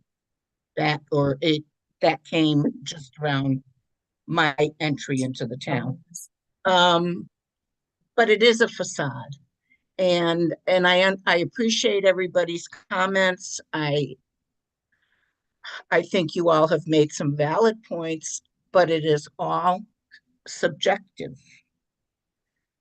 And to Chris Riley's point, the referendum is a question. Do you want it? And it's going to cost $10. Yay or nay? For $10, I'm sold. But that's exactly what it is. Again, when it goes to the town, for them for approval, they'll have, I don't know how many meetings they'll have, but there'll be public hearings. And unless we are a controversial item, and I'm not so sure we are, a lot of people don't attend those meetings. I'm not saying it's not important. And they may read about it and they may hear about it, but I really don't want to see our addition look like the old building. The whole point was that it would be new and fresh and forward thinking. I think both Kelly and Pam were talking about, Pam, what was the word you used? Evolution. That's what it's all about. I don't want us to be stagnant, but again, that's my subjective opinion. I like the design, the way it looks. I understand, Chris, Sushan, what you have said about the delineation, but that delineation actually happens in the interior of the building. Or if anybody is even cognizant that when they're in the children's room and then they go downstairs into the stacks and, other teen area, do they know that's new, quote unquote? I'm not so sure people think about those things. But again, my subjective opinion, I personally like the way it looks. I think the work that we need to do is to get the word out to the public that we are doing this and we'd like your support. And one other thing, and I believe you brought it up, Anna, about people looking at the design and then not getting what they voted for, quote unquote. Because of the parking lot issues, I attended a lot of the meetings with the architect for the new town hall. And it's not even close to what they designed. And I don't know, do people complain about the town hall now? I mean, I know I do sometimes. Yes. But is the general public does the general public understand the constraints of the new building with little to no meeting space, et cetera, et cetera? If it's okay with you, I want to go to Neil, just so that I don't lose track. Neil, do you have any comments at this point? I want to address a couple of comments recently about the new town hall. And I wasn't going to talk about that specifically, but it's been brought up. That goes back several years, a $20 million referendum for new town hall in Newington. It was like World War III to get it done. Bloody. It was a bloodbath. I'm surprised it got built at all. There's so much hostility to it. So yeah, people are complaining about it because it wasn't what it should have been. That's the general of the town. The other thing I want to bring up is we've mentioned the issue of additional space. And this is something that's been talked about at board meetings. Often not in any great detail, but the stacks, where the books are, there are a lot of books there that haven't been checked out like 8, 10 years. You know? Yeah, I know that they have been clearing out those stacks Yeah. and figuring things out as that goes through. So I'll ask either Karen or Lisa to give an update on that, but Okay. there are not as many old uncirculated books there as you think, because they have been working on identifying and removing those. But we haven't been able to take down 3 aisles of shelving. Sure. Can I just say something to that point? Our experience is when we're deep into a library renovation and we've really worked through with the board, with the community, with the friends, with the staff, the spaces that are needed, the size of the collection, what Leslie Berger calls right sizing the collection. We get to a point where we really start talking specifically about the collection. Because And any books. space, like you mentioned in your presentation, any additional space is used as a plus.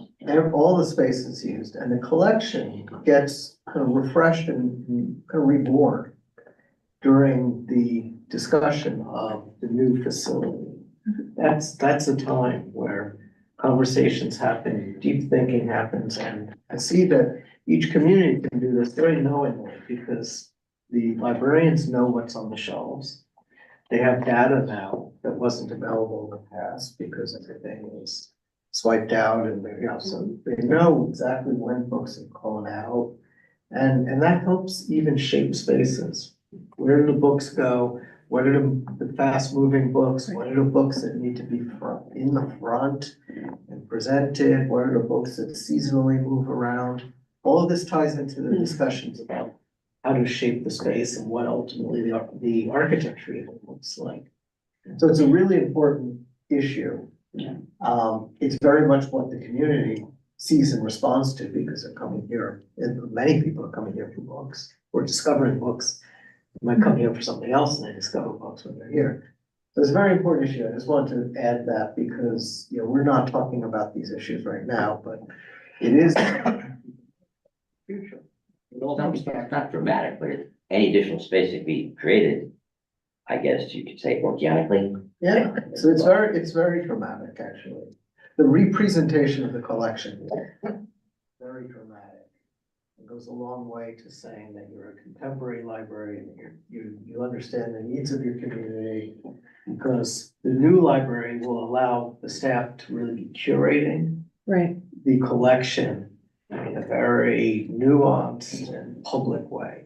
And I think you probably find you don't have that same opportunity now, right? I know you have movable bookshelves. We do. You use those to best effect, but in the future, whether we design it or somebody else designs it with you, you're gonna be able to have this opportunity, of really showcasing your collection, and that's part of, I think, the message that you are trying to get across now when you're talking about a new concept, a new library that's showing a future potential. It's about this too. Go ahead, Neil, what else The was other on thing your I'll bring list? up, this is minor, but, again, the, presentation, it talks about the project cost, $4 million. I personally have no problem with whatever it cost is, I don't. But it notes here, proposed project will be funded by grants. I know we went through the process with the State Library Association last year for a grant application, I understand what that is. Well, the bond funds, I assume is What we would be voting but on. it notes here private contributions, I'm just wondering, what does that refer to, private contributions? Fundraising. Fundraising. Oh, I mean, like, road racing or, Well, if we specifically just, I'm speaking, for example, maybe next year's road race is all expansion. okay, money raised in the road, right? So we money raised- specifically are raising money for expansion. To And somebody, that's what we did for the 88 edition. There was over, what, 900,000 that was raised? there wasn't any part of that. Well, I know, I'm wondering if you have the. I wasn't sure where- But we're talking in $1988, $900,000 was raised by, whether it would be a lot of businesses, sponsorships and individual contributions. And we would have to actively go out and be seeking that, because we need to kind of do our part as the board. I seeking contributions from individuals. From businesses. general public and Yeah, businesses, yeah. very similar to Anna's. Is that bronze marketing. plaque outside that you and I looked at one time with all those names on it, Oh, okay, okay? those are, okay. Okay, So is that, and, okay, good, that answers that question. And the other thing, I say, I have no problem with $44 million. I have no problem with $54 million. But there's a mindset in this town that is opposed. People almost hysterically go berserk, thought of town spending any money on anything. Right. I mentioned the town hall referendum, that was $28 million. Again, that was a bloodbath. And we're gonna come out with recommending a $44 million, Right, and that was, I Hardly believe, ever that anything. total came, that's not today's cost, that's the expected cost in 2 years based on this plan. But I'm saying, like, That's always gonna be a moving number, and you're right, it will be I say, I the have no most problem with it. expensive project that this But town people in has this town go done berserk at one to get here time. spending money, anything. I'd say $43 million, that's more than any project that I can recall. I think it comes down to marketing, Neil. I think it's not only just telling people, but actively telling them what we're going to do, not only going out and private, seeking private contributions. Oh, yeah, I mean, But to actively solicit, input from our Start to have two legislatures at the conversations state going on. level. And as well as our, in terms of getting support from the state, but also in terms of, breaking it down in terms of telling them how much we're seeking. logically, what you're saying is correct. because if I Explain to people this is what we're doing. read my own comments. Well, a lot of people in this town don't use logic, they just look at $40 million, God, we can't spend that much These are money. Andy's They don't, comments. that's a mindset in this town. Anyway, that point, and, I'll read it if Kelly, you want, you mentioned a good point in your presentation, talking about piggyback on me too, but. a more contemporary look to the library, newer look, because demographically, Newington is an aging town. I know it is. I'm part of it. And, anything that the town can do with town department building that can appeal to a more young contemporary. Anything that can keep young families in town or bring young families from out of town to move here. And that could be a draw for a young family living in another town. Well, a library with state-of facilities, which is great, that could be a draw to bring people from other towns to move here. Like a good school system, etc. And that's it. Okay, thanks, That's all I Neil. have to say. Pauline? Okay, I agree with Neil with the bloodbath. That was one of the most horrendous, painful, construction projects in the town that I've ever gone through. It created a building that is non-functional. I don't care if anything yells, screams, and all, it's non-functional. You can't do much into that building. The meeting space, just looking at it. Anyway, so we have to get the town on board. I love the concepts. You can do a little bit of tweaking in the interior, seeing the old Right. building from the interior, fine. But an open concept, bright and airy. And also to try to keep the public informed. I have met several people who are so upset about the town hall, that this was not the building I voted on. That they are so upset. And people have to understand, we have to educate them that this concept is a concept. And this is a general overall thing, but we're gonna have to make sure the budgeting is such that a good portion of what we want occurs, so that that does not happen again. That is, abomination is a bit strong, but it's not something we. So, Unfortunately, I think what happened to that design is they had a design that accommodated their needs, and then the value redesign oh yeah, and then the longer. made it too small to serve current needs, never mind future needs. So we need to protect ourselves against that. So basically, it's a good concept. I think we've done a good job.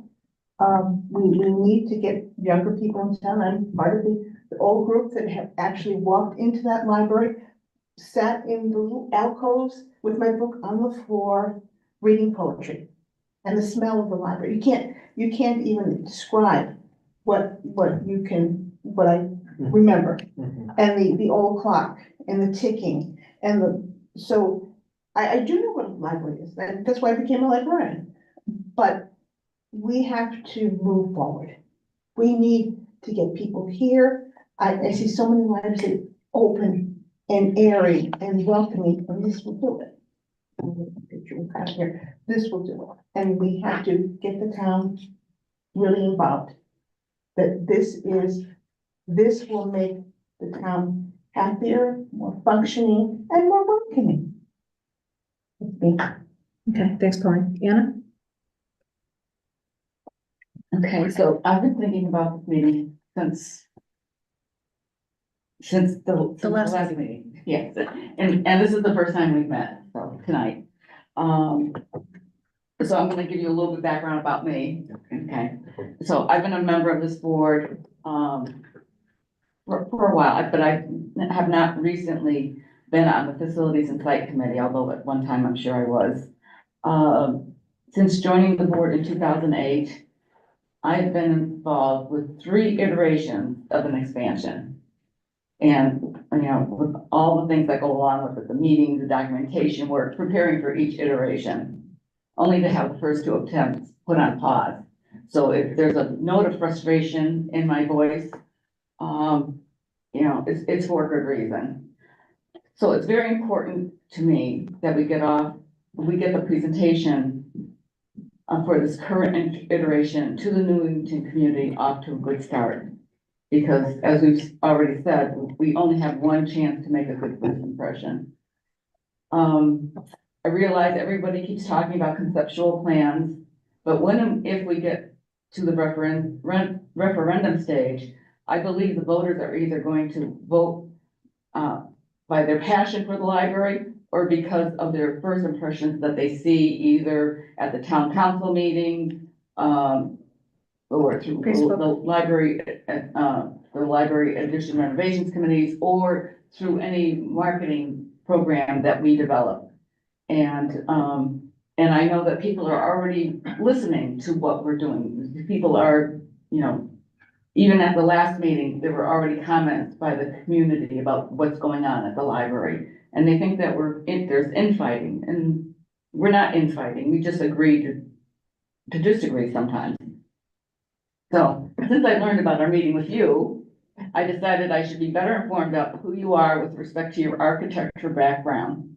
And let me say, I was truly impressed when the New York Times said you were a gifted veteran of New York public architecture and its crazy bureaucracy. Your Wikipedia page states you are an architectural and cultural heritage preservationist in New York City. And to be honest, these statements are so contrary to my thinking before I did the research and before meeting you and before tonight's meeting. I just couldn't figure out why you weren't grasping our vision for the future till tonight. I also checked out your company's website and to pause reading descriptions like this for the Washington Heights Children's Room that you worked on. The New York Public Library asks for a vibrant and intimate space, one that allows for individuals, families, and small groups to each find their place within the open plan. The new Children's Reading Room is a more accessible and flexible space within the grand shell of a century-old Carnegie Library. The fluid line of the casework within the orthogonal building links the entire floor together by virtue of a singular element. The couches are paired with the window seats to form intimate rooms within the reading room. Those words are beautiful. When reading about the work you did on the Princeton Public Library, I was again encouraged when I viewed the photos and descriptions, and I quote, "Integral to our design is bringing patrons and core activities of the new library to the center of the space. A resource hub outfitted with computer monitors and a curated selection of books anchor the center. The central resource hub is flanked by the expanded technology center and a large quiet reading/event space. So personally, I wish you brought the same images. Well, I'm going to rephrase that in a minute. The same images and thoughtful wording to our conceptual design. Because if you did, we would not be sitting here talking about our vision for a reimagined library. But just having you here tonight, going over the slides that you did, just, and I won't say that they opened up my eyes, but it gave me a different perception of what I had before you actually had the opportunity to explain this to us. So thank you for that. So back to the passion part. When I think back to my first impression after the opening of the Lucy Robbins Library edition in 1988, this building that we're sitting in now, I thought it was grand. It was open and inviting with its airy atrium, but at the same time had warmth and coziness. And it still does. Who would not like it? Walking in, it felt expansive compared to what was in place before, especially with an uninterrupted front to back sightline. It's a beautiful and seamless integration with the original 1939 building, but nearly 37 years later, we all know it has had its share of problems, and I mean the 1988 edition. If the 1988 edition is torn down to make way for the new, I will miss the airy atrium and the seamless blending of the two buildings, but I will not miss the problems that I know of because I sit on this library board, and some go back to nearly the beginning. No one considered how difficult it would be to manage the cold traps that run from the front to the back every time the doors open. No one considered the potential problems of a glass ceiling for the atrium, which has leaked and caused wall and book damages on several occasions. I do need to state here that repairs or changes have been made to either lessen or correct those problems. On a different note, no one recognized the future of technology that has infrastructure demands for the integration of cables, equipment, and outlets to keep pace with expanding technology. No one back in 1988 considered the growing staff size, the shift to flexible spaces, the needs of the disability and LGBTQ communities, or the post-COVID ramifications. How could they? No one has a crystal ball to see what the future will bring. But we now have the benefit of hindsight. You may or may not know that the one thing lacking in Newington is meeting space, not just for the library use, but for community use. With the demise of that old town hall, Newington lost meeting rooms, an auditorium, and a teen center. In my mind, the library edition is an opportunity for us to fill that gap. In the current state, there are times when library staff deny requests for meeting space because all the rooms are booked. Other than the atrium when bookcases are rolled into corners, the current community room, which is where we're sitting tonight, is the largest open space and it can only hold 60 people. Capacity size is often max and it can get cramped in here. And it's not a very post-COVID friendly environment. With the loss of the town's auditorium, we became creative and started using the space under the atrium for larger gatherings and concerts. The sightlines to see speakers or entertainers is not the best. I know the new plans call for a new flexible community room, but there's a different opinion on the board about including a lecture hall style space, which I know allows for little versatility in use. But is there a way to incorporate a flexible or hidden stage to transform a level space so whoever or whatever is on stage becomes the room's focal point? I have no idea if this can be blended into the new design, but I would ask the question of you, a library architect, and not for me not to presume that a transformative large space cannot coexist. I am concerned that the presentation to the town council will be lackluster or short-sighted. If we make it to the referendum, we will need to wow our community with all that a reimagined library of the future can bring to this community gathering place. We need to wow the community with fresh ideas and open their imagination to what the library of the future can offer. And I think I'm almost using your words, not just books, but inviting in flexible spaces. I think you said that earlier. And I wrote this like 10 days ago, so. A wow might be an open air meeting space on the roof with a labyrinth and sculpture installation, and maybe even a butterfly garden. A wow might be the boundless potential of a library of things. And last but not least, the cozy window seats and maybe even a fireplace. In doing research for this meeting, I read about the 5 laws of library science. And the fifth law states, a library is a growing organism.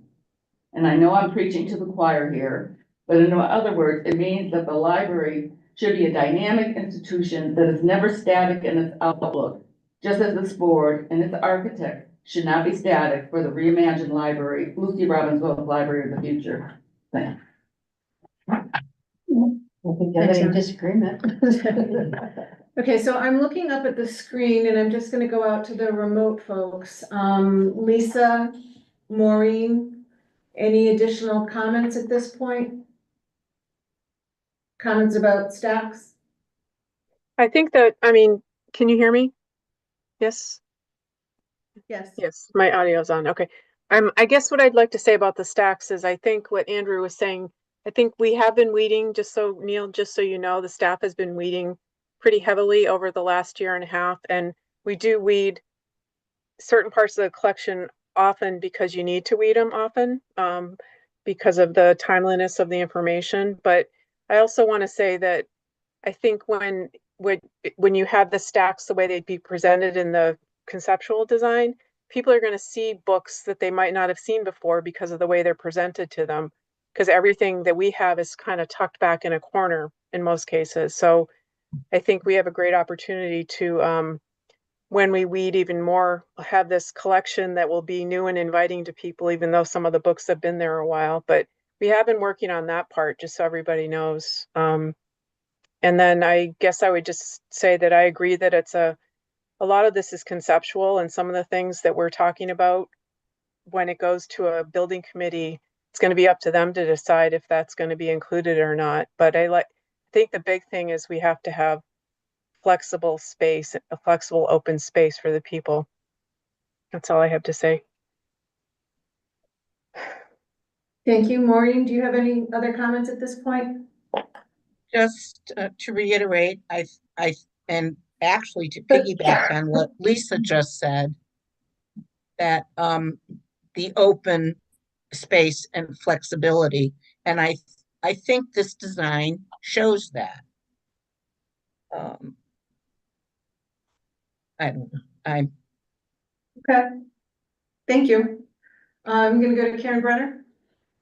Just one comment. We're talking about the conceptual design. The patrons that we have received feedback from, the feedback has been very positive. We have had staff give us that feedback, so. And is that from staff or is that from general public? It's Combination? from staff, but it's from general public as well. Good. Good to know. Okay. All right. Anna Eddy passed on comments from Andrew Brecker. So if you could imagine me as being Andrew, I'm going to read his statements to us. Try not to confuse us just because it's my voice.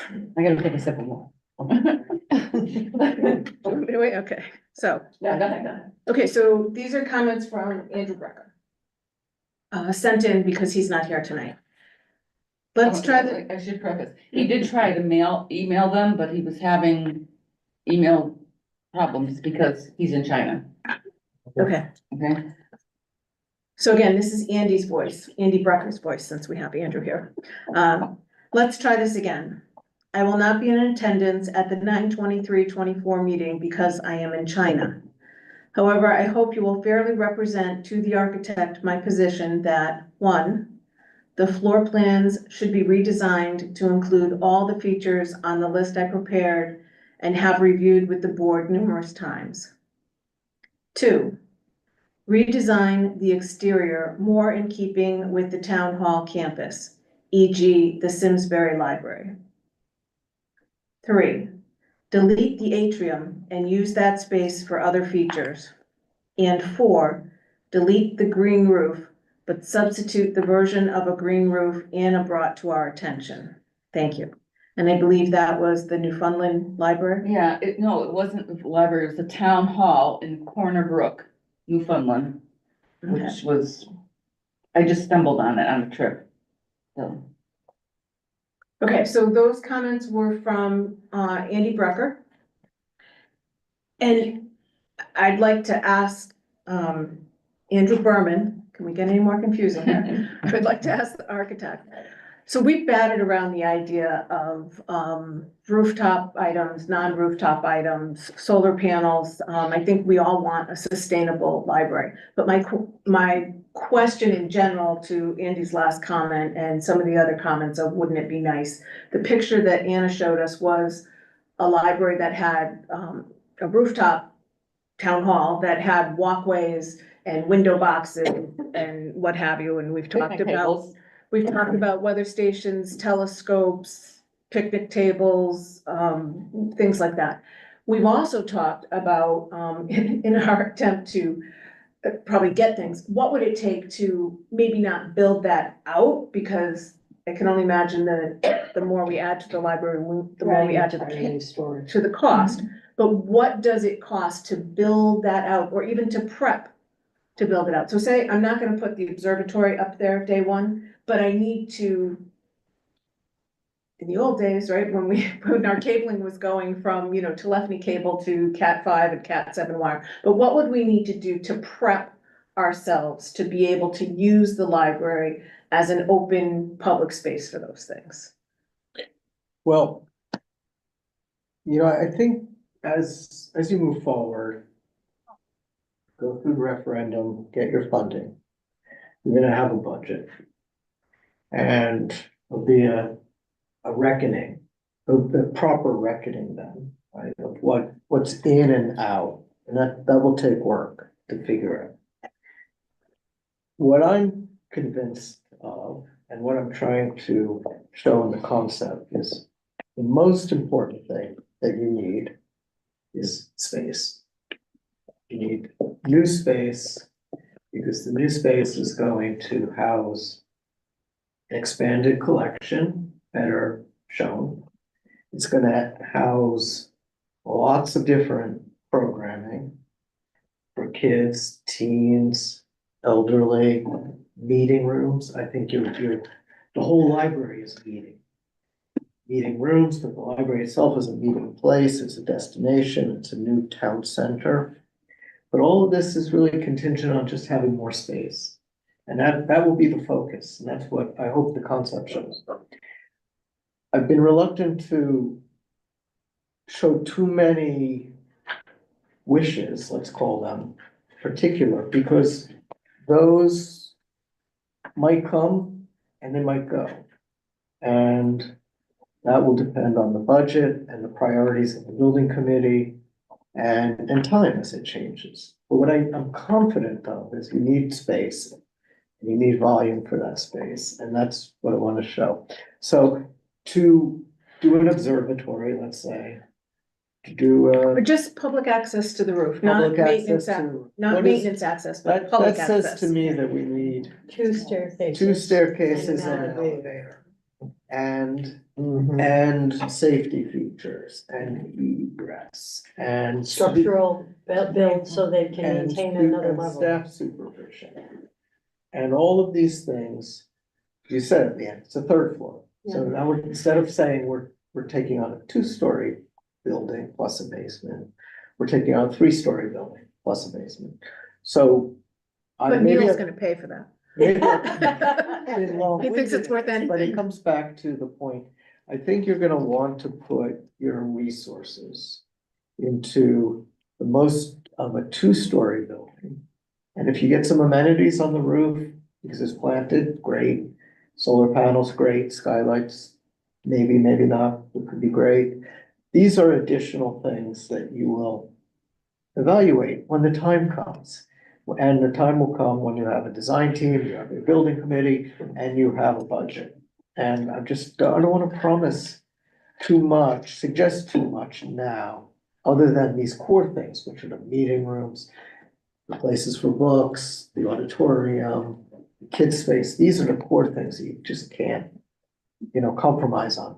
I think the easy additional things are the ground floor types of spaces we're suggesting. The kids' garden, a big side yard for events, the pergola in the front. Like, these are easier to afford, as well as to access, as well as to operate, because they're on the ground.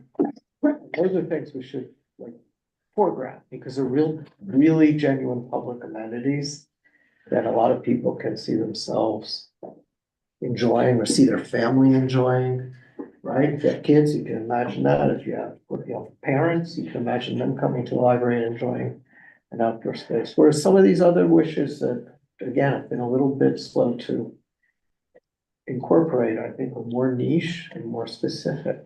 It doesn't mean that they won't find their way into the library. One other thing you mentioned, and I think you mentioned too, the idea of the future. And we can't quite anticipate what the future is gonna be, but we know that it's gonna be different. It's gonna be an evolution, as you said. And the things that we do in our design work, we try to keep open the idea that the future is gonna be different than today. We know we're gonna need space.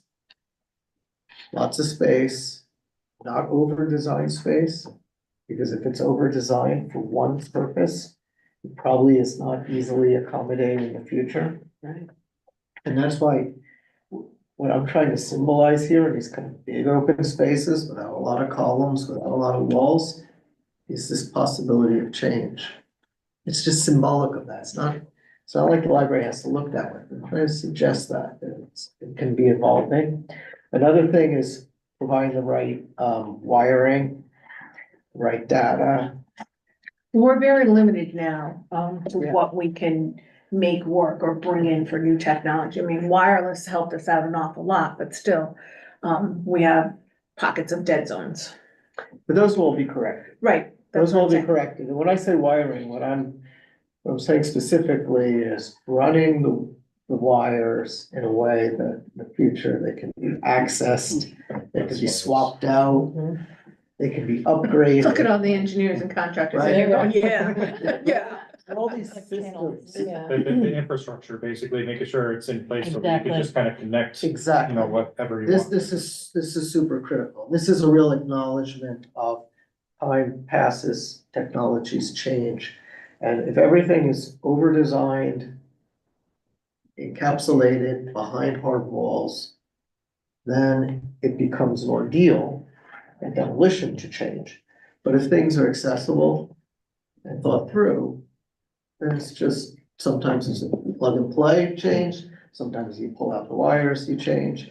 Mechanical systems are similar. I find that if they're accessible, they're maintainable more easily. And maintenance is a huge issue for public libraries. Because if they're not maintained, they get run down, and then they start to kind of, take on wear and tear of lots of public spaces we've all lived through and seen that they'll kind of age gracefully. But these are the high level things that I think should be foregrounded in a concept plan and brought forward to the public, and the evolution, the opportunity to change. And first reach for the future and then embrace it and go forward from there. Really important things. And none of that is a negation of the importance of the past. It's just, a kind of parallel thing. So I hope that what I've communicated to you tonight, and what's on the website, and, what's in the master plan is that what we want to do, if we work with you, is bring a kind of caring, careful approach that's very reality-based, but also very aspirational. If we don't work with you in the future, I still want your concept plan to convey all Your of starting that, point. so you can get to referendum and get going. Because I think the most important thing for you is to get out of the gate and get moving forward. And I think the value is moving forward fast, because time going forward is inflation and more resistance, right? But you're a room of committed people who are ready to go now. And I want to just get the concept plan to a point where you can take it forward, you can get it voted on, you get your funds, and then you bring together your team that you want to give you the library that you need. I'm sorry, but I was just gonna say that you were saying about you don't want to design, like very specific use. And I kind of agree with that too, because one of the things that we keep forgetting is that this has still got to go through several more groups that all have their own opinions of what things are gonna look like. We're gonna, present Lark's gonna have, their thoughts on our presentation, and then town council's gonna have, their thoughts on the presentation, then the community's gonna have their thoughts on it. So what we think might be, hey, this is perfect, this is how the library should look and everything like that. Those other groups may have completely different opinions of what we're saying as well, and we just gotta kind of keep that in mind, I think, as well as if we go all very detailed design right now with all our stuff and everything, the other groups may not want any of that, so. Well, and then your building committee then has the ultimate decision Yeah. as well. Because if we put out, say we get a referendum for $44 million, to your point, we're years out. What will $44 million buy? How much will we have raised? How many grants have we received? What can we pad the number with, or are we building up to that number? And then, that building committee will inevitably, I don't think I've ever been on a building committee that hasn't done value engineering aspects of it. And then you have to pick and choose what's the most important things. There goes your butterfly garden. Well, no, but that's not to say that part of the consideration in the ultimate design, Anna, that, and those that are thinking about that concept, is they can't build into the structure that the potential of a third floor is there. Whether it's an outside garden or whatever, or you're gonna add on in the future, but it's kind of like what we've had to hire for the old building. For the grant, we have to have a structural analysis of what that can hold or whatever, and yes, we would limit the usage and not put stacks in and whatever else. But you can't just take a building and plop another floor on it, you have to, there's a lot of consideration that goes behind that. But that doesn't mean that the ultimate building committee, if we are lucky enough to get it to that point, can't consider that topic or consider that concept being part of the bill. So speaking of building committees, Eric signaled to me that he had some comments to share with us. So I'll ask Eric to speak. So, as you know, I'm chairman of the water, so the biggest issue for everyone here, I think, we want to get the funding, whatever that, that number. If that's a number, that's great, and that's what, once you guys approve your concept plan and your number, you get it to Laura. We make the presentation along with Andrew, he would be with us at the presentation in front of council. And then council will probably hold a couple of meetings. Oh, and we'll probably be in the audience. Yeah, exactly. They're gonna be asking for public comment, for and against and all the pros and cons from everybody. And eventually council will make a decision whether to move it on to referendum. And that's the point, is to get it there so we can move forward. And again, once referendum gets passed, it does go to the permanent building committee, which I believe typically, I think there'd be somebody from the library on that committee. We have two people. Okay. And, along with other members, and these things move forward, so you guys would still be able to have a voice and communicate to your people what you guys were looking for to try and get those items still within, obviously there's gonna be give and take. And we're gonna have to make concessions on some things, like anything. So that's what I'm here to do. I'm here to help you guys out and move along in the process. And hopefully you guys can get something together, we can move forward.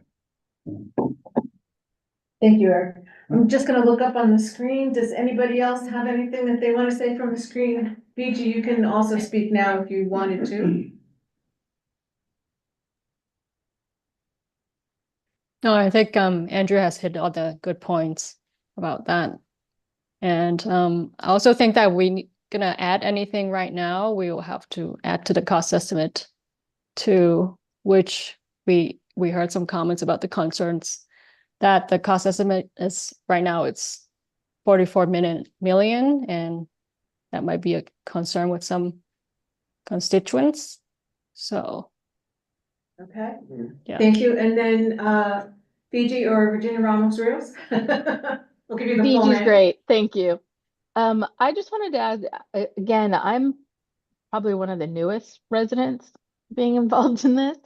And I definitely think that anything that we do that makes our libraries a meeting place, a central place for our town is something I think somebody else, and I'm sorry, I don't have all the names, but somebody talked about, getting younger families to come in and want to be here and stay. Getting, whole families from like grandparents to like newborns to be able to be in a place together, I think is critical. And I know that there will be people who have sticker shock, but at the same time, as again, a new resident, like 2022 is when I started living in Newington. To me, this is part of the future. And if we want something that allows our town to grow, it's the very sort of thing that we just need to be the best possible salespeople, marketers that we can be to the town about how important this is. I think the concepts, the way they are, definitely give us, and I'm a novice at all of this. Like, this is not my bailiwick. I'm not an engineer. I'm not an architect.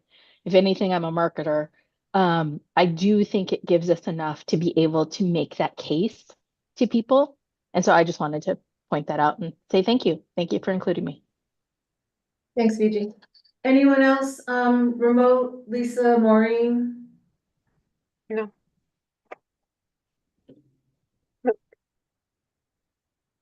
I love that Maureen has my name on her face.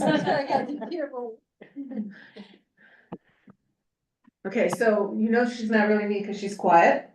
Karen, did you have any comments that you wanted I'm to all bring set. forward? Thanks, Di. Good, thanks. Anybody else at the table have anything that they want to say? Okay, so my question is, what are we doing at this point? Are we going forward to Lark? Are we going back?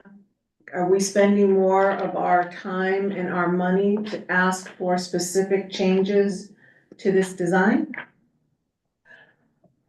Leah? The only thing that I would maybe flesh out a little bit more, and this goes back to Neil's point, and I think it will appeal.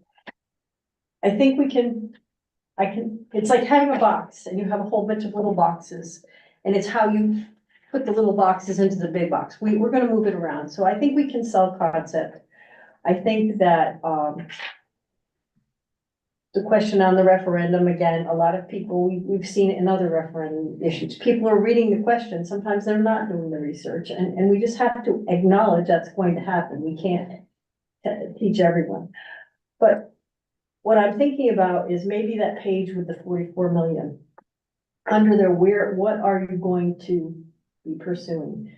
Maybe we flesh out the descriptors on that a little bit in terms of grant opportunities, going to the state, public bonding for which would be referendum funding, and also potentially talking about the private contributions that the library board and the Friends would be out there. The Friends already have an expansion fund established.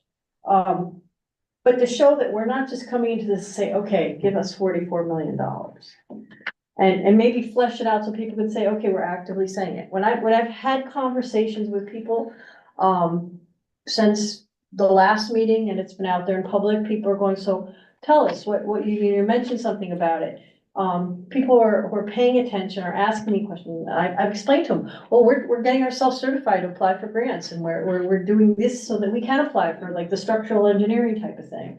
And I talk about how much money was raised in 1988 and those 1988 real dollars and what potentially we could translate to. Unfortunately, because I'm not a salesperson, it means internally I'm going, oh God, I hate to sell. But we have, Well, you can have give the us some of ability to those do facts that. and figures. If you've got the figure Yeah, off if the you've top of got your the head of what figures, we you could say spent it. for that, the rest of us, Hannah, who's a great marketer, who comes up with incredible ideas. We can certainly get a script for us, but each one of us can become comfortable. And my question now is, are we comfortable enough with this design as it is right now to move it on to Lark, or do we have to spend more time and money? This is our time and our money to make a change here, because we think that's gonna be the absolute difference between passing or failing approval to get on the referendum. Diane, it's Maureen. I lied about not having anything to say. I have a question. I have a question for Eric. If we indeed go forward now and send this plan to Lark, Lark will review it. What is the process then, Eric? Can you ostensibly send it back to us with comments, questions, suggested changes? Or do you just take it, look at it, and move it forward? We would typically probably just take it and move it forward. I mean, if we had something that we thought was really striking that needed to be addressed, we would certainly send that back. You know, if we don't want any kind of hanging chat or something out there we don't know the answer to before council, you know, we would look at it, review it. Again, Andrew would give Lark Committee a presentation as well and review it. And I think that's the best opportunity because, you know, just looking at it, just to kick it back to you guys, I mean, you guys have been kicking this around for a couple of years. So, you know, I don't know how much more you want, but I think we want to try and move forward is the point, is, you know, to get it to referendum and see. You know, I think that's the main goal, is to get that funding of that conceptual plan, whatever it may include, and then the building committee will take over and they'll do what they do. Okay, so essentially, you're like putting a perfunctory stamp of approval on it by moving it forward to council. This Lark is kind of an odd body, just because we're just kind of a middleman to bring it to council. We're basically the liaison between the library and council, you know? Right, and it's, I hate to use the term, but I'm gonna use it anyways. This library additions and renovations committee is pretty much a lame duck, right? Because the town redid their charter and voted on how they were gonna change building committees. So instead of having a building committee for this project and that project and the other project, they set up a permanent building committee so that we have the same level of expertise handling each project that comes up. So if you're doing town hall one year and a school another year and a library another year, right? You pretty much have the same people with the same, you know, contractors and expertise people. You don't have to go out and find new people each time that it goes through. Now, that's not to say that board members don't change from that permanent building committee, but that's why this seems so cumbersome and why it seems like they're not there. But because they were in place before the new board style came, we go through to them, okay? And then that board disbands. Some of those people may or may not be on the new board. We would have library board representation on the permanent building committee board as that goes. So we don't lose our voice. The director of the library also sits in, not as a voting member, but as a consulting member on both, the first building committee and the second building committee. Director or her representative. Or her representative, so, you know, whatever happens from that point. What I think we need to be aware of now is maybe the timing, so if we move this forward to Lark, and I was just getting this information this afternoon, so I wanna go back and confirm it, but my updated information is that if we present to town council in January, which was our kind of our calendar schedule that we thought that we would do, and ask for approval to go to referendum, we lose our ability to market this to the town from January to May or whatever we might truly want to approach them. That doesn't mean we can't talk to town hall, right? We can go to town council and say, we'd like to give you an update on where we are so far. This is where it is, this is what's happening, these are the pros and cons, just letting you know. We have some things to work out. Our next steps are to work on identifying and applying for funding. Then we can come back in May or June, and then we either have a better idea of what funding we might have, or we've certainly had, 5 months, 6 months to advertise to the public, hey, this is our plan, this is what we're looking at, we're currently looking at funding, a billion years ago, the last time we did a renovation, it cost us X, and in today's dollars, look at that, it's the same or less. I can always hope, right? But as we go through, that would be what I see as the calendar. The only thing that would change for us from what we thought our plan was, after we spoke with the LARC folks in June, is that that January date could be very critical as to whether we're asking for approval or we're just giving them an update. And then I think if we're giving them an update on where it is, we bring Andrew Berman, our architect, in when we are making our official presentation to town council for referendum approval. But we don't necessarily need you there for the update if we're comfortable presenting that. Yeah. Is that, Andrew Berman, is that what you usually say? I'm sorry, I'm using your full name because we have another Andy, an AB on the thing. So I just want to make sure people listening in know, or whatever. I just want to clarify, who would be making the update, the library or LARC? LARC would present the update to town council. So, and that's the way it is. We don't present the update to town council, right, as an entity to move forward. That doesn't mean that somebody from town council comes up to you and says, hey, I heard you had a meeting last night. How'd it go? What are you thinking? Certainly you can share that, but it's not the official presentation to town council. That would be done by LARC.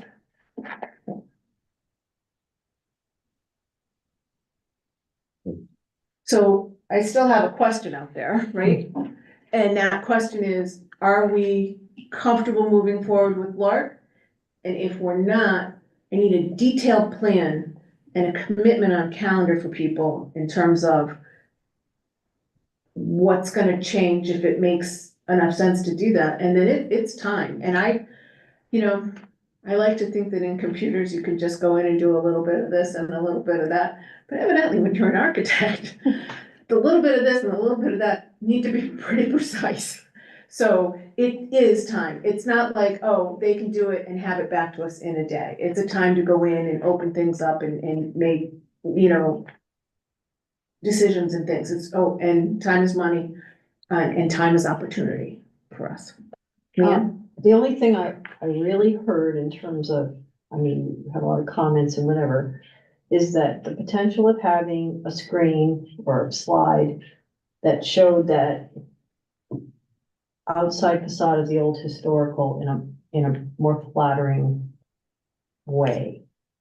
That's about the only thing I heard in terms of an actual change to the slide presentation. Do we need that before we move this forward to Well, LARC? that would be my question. Could we work on that?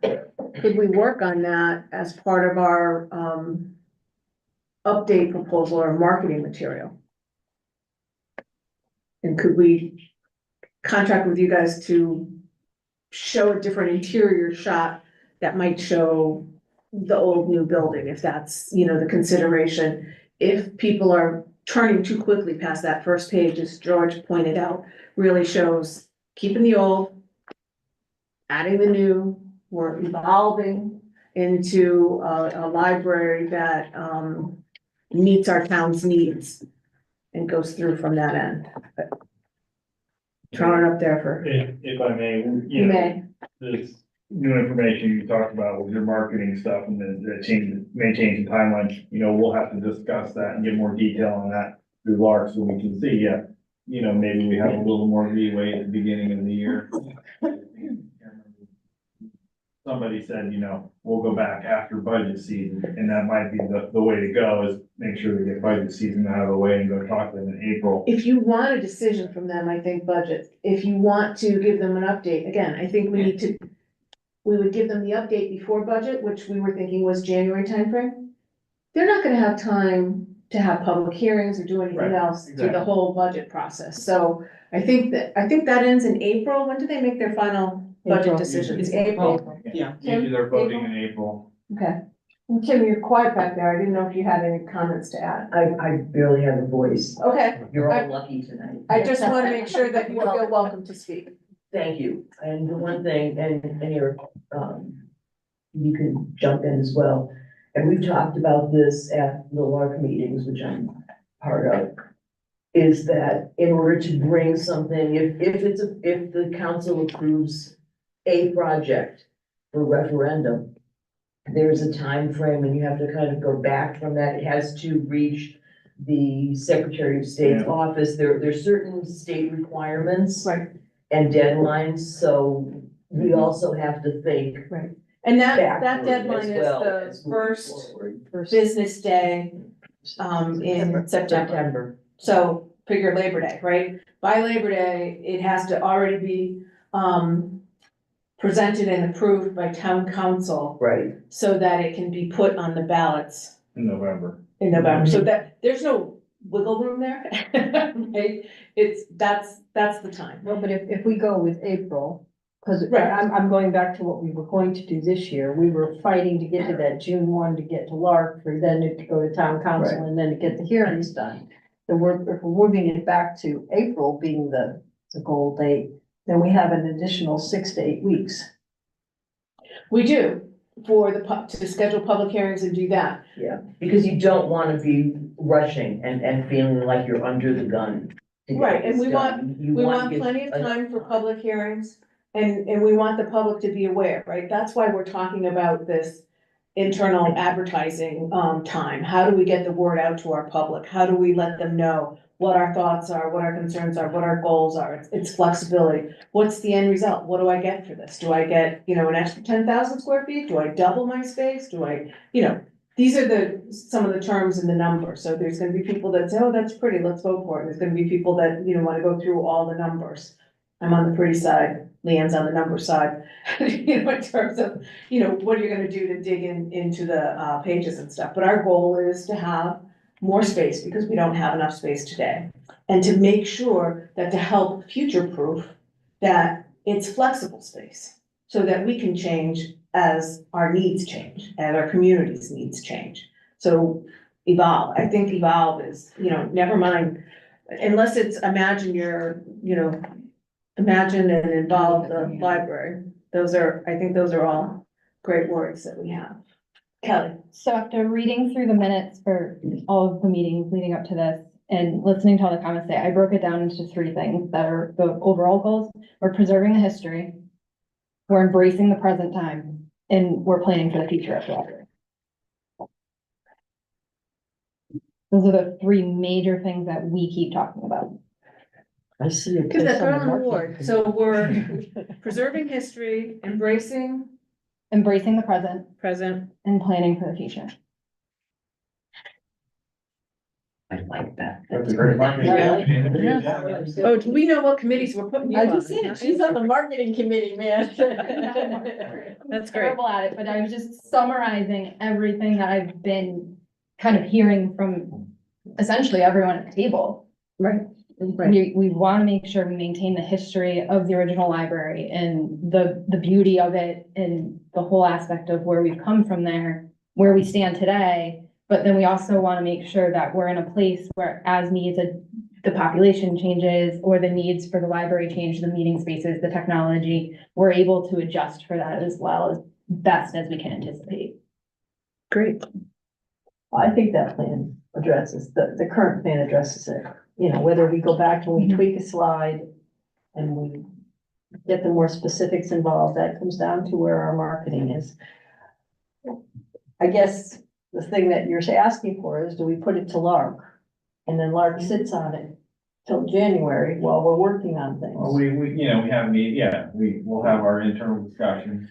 Of the board. Right, and we say January, it could be December, it could Well, be January, right, to do the update, you have to look at town council schedule and see when you can get on there, but we know we're not getting on there in the budget process. So an informational meeting before budget, and then the true presentation post-budget, that would allow us to, present to town council, have time for the public hearings and go through, so that it's not rushed where the whole world has to make a decision in 2 weeks. I think this year definitely gives you cushion in terms of time. wasn't budget approval like April 24th this year, something like that? It's a blur.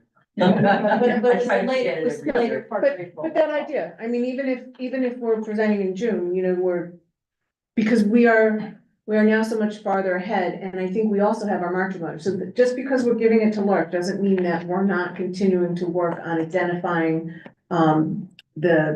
the different, grants that are available, streamlining. We still need the structural engineer. We can't get those grants done. So The number, that's the hard number we're gonna. That's what we gotta work on. The concept can be tweaked, here and there, Right. obviously, but the hard number, that's what they're gonna be voting on, that's what they're gonna want to see. Right, what I was gonna say, one of the things that we're in a current referendum situation right now, for another project in town. And one of the things that,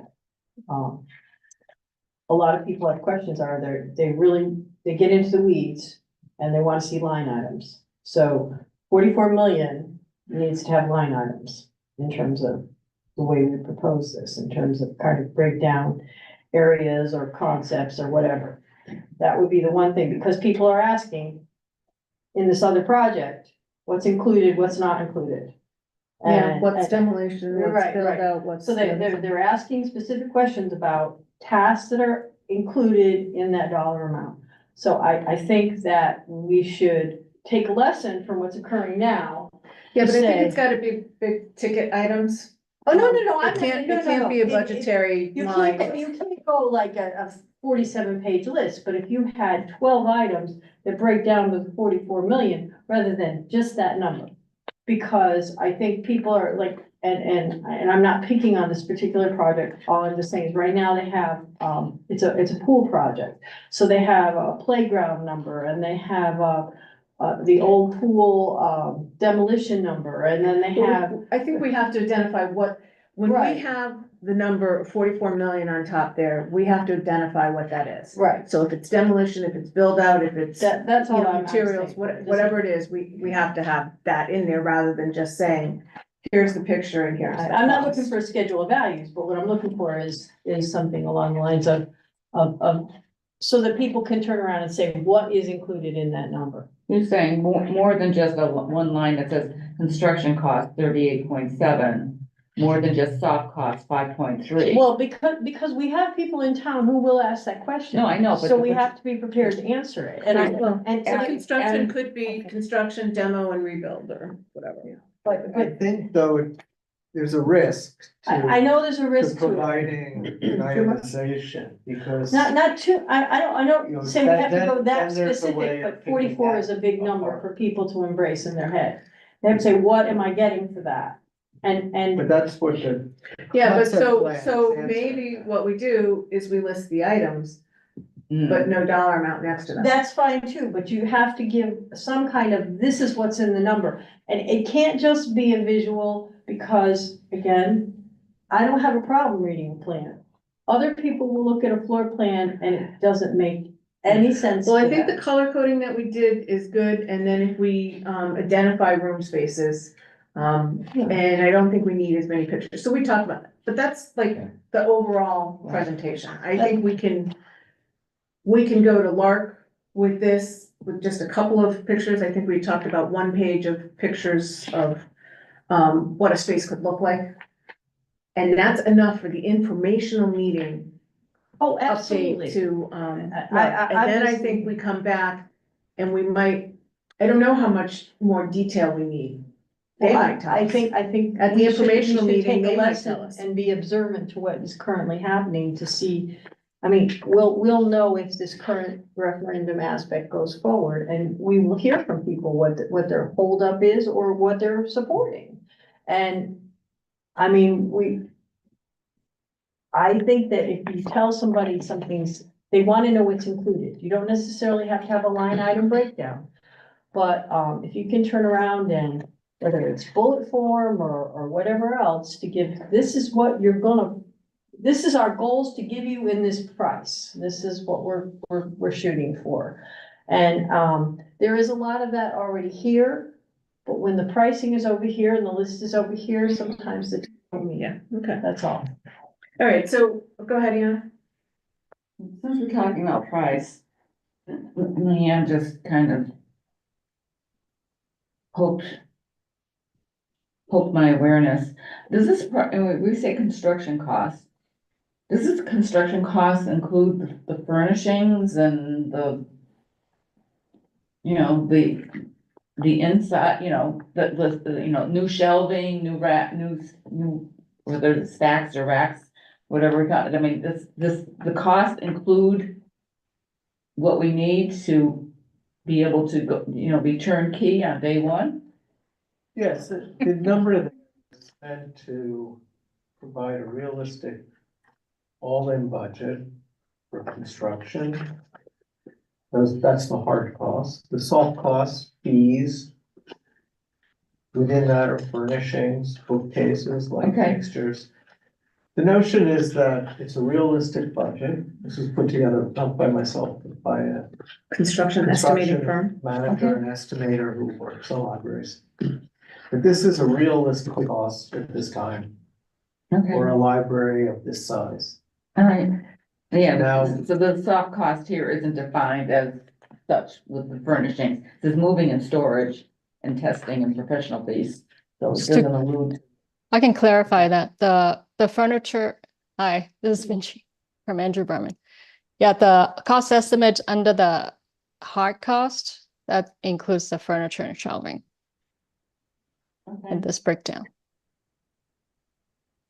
And this number is like forecast a little bit in the future, right? The construction manager didn't think we were breaking ground. Yeah, this Today, has I a 3-year escalation at least. I can double check that. Oh, that's good, you know. Right. So it presumes the project is going Forward, through. yeah. A 3-year completion. This is 3 years of design, bidding, construction. So let that be a lesson to us. We got 3 more years ahead of us, so let me ask again. We have 3 years ahead of us doing this. If we move forward now, is there something that's stopping us from moving forward now with a conceptual design with these prices? Diane, it's No. Maureen. It's Yes, Maureen yeah. again. This question is Go for ahead. Kim.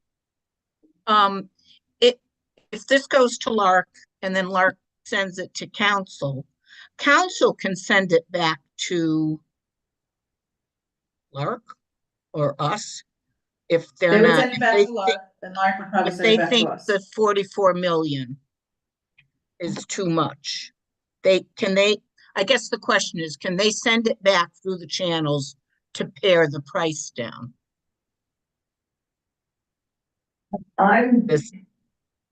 That's a good question, and I don't wanna say yay or nay until I find out for sure.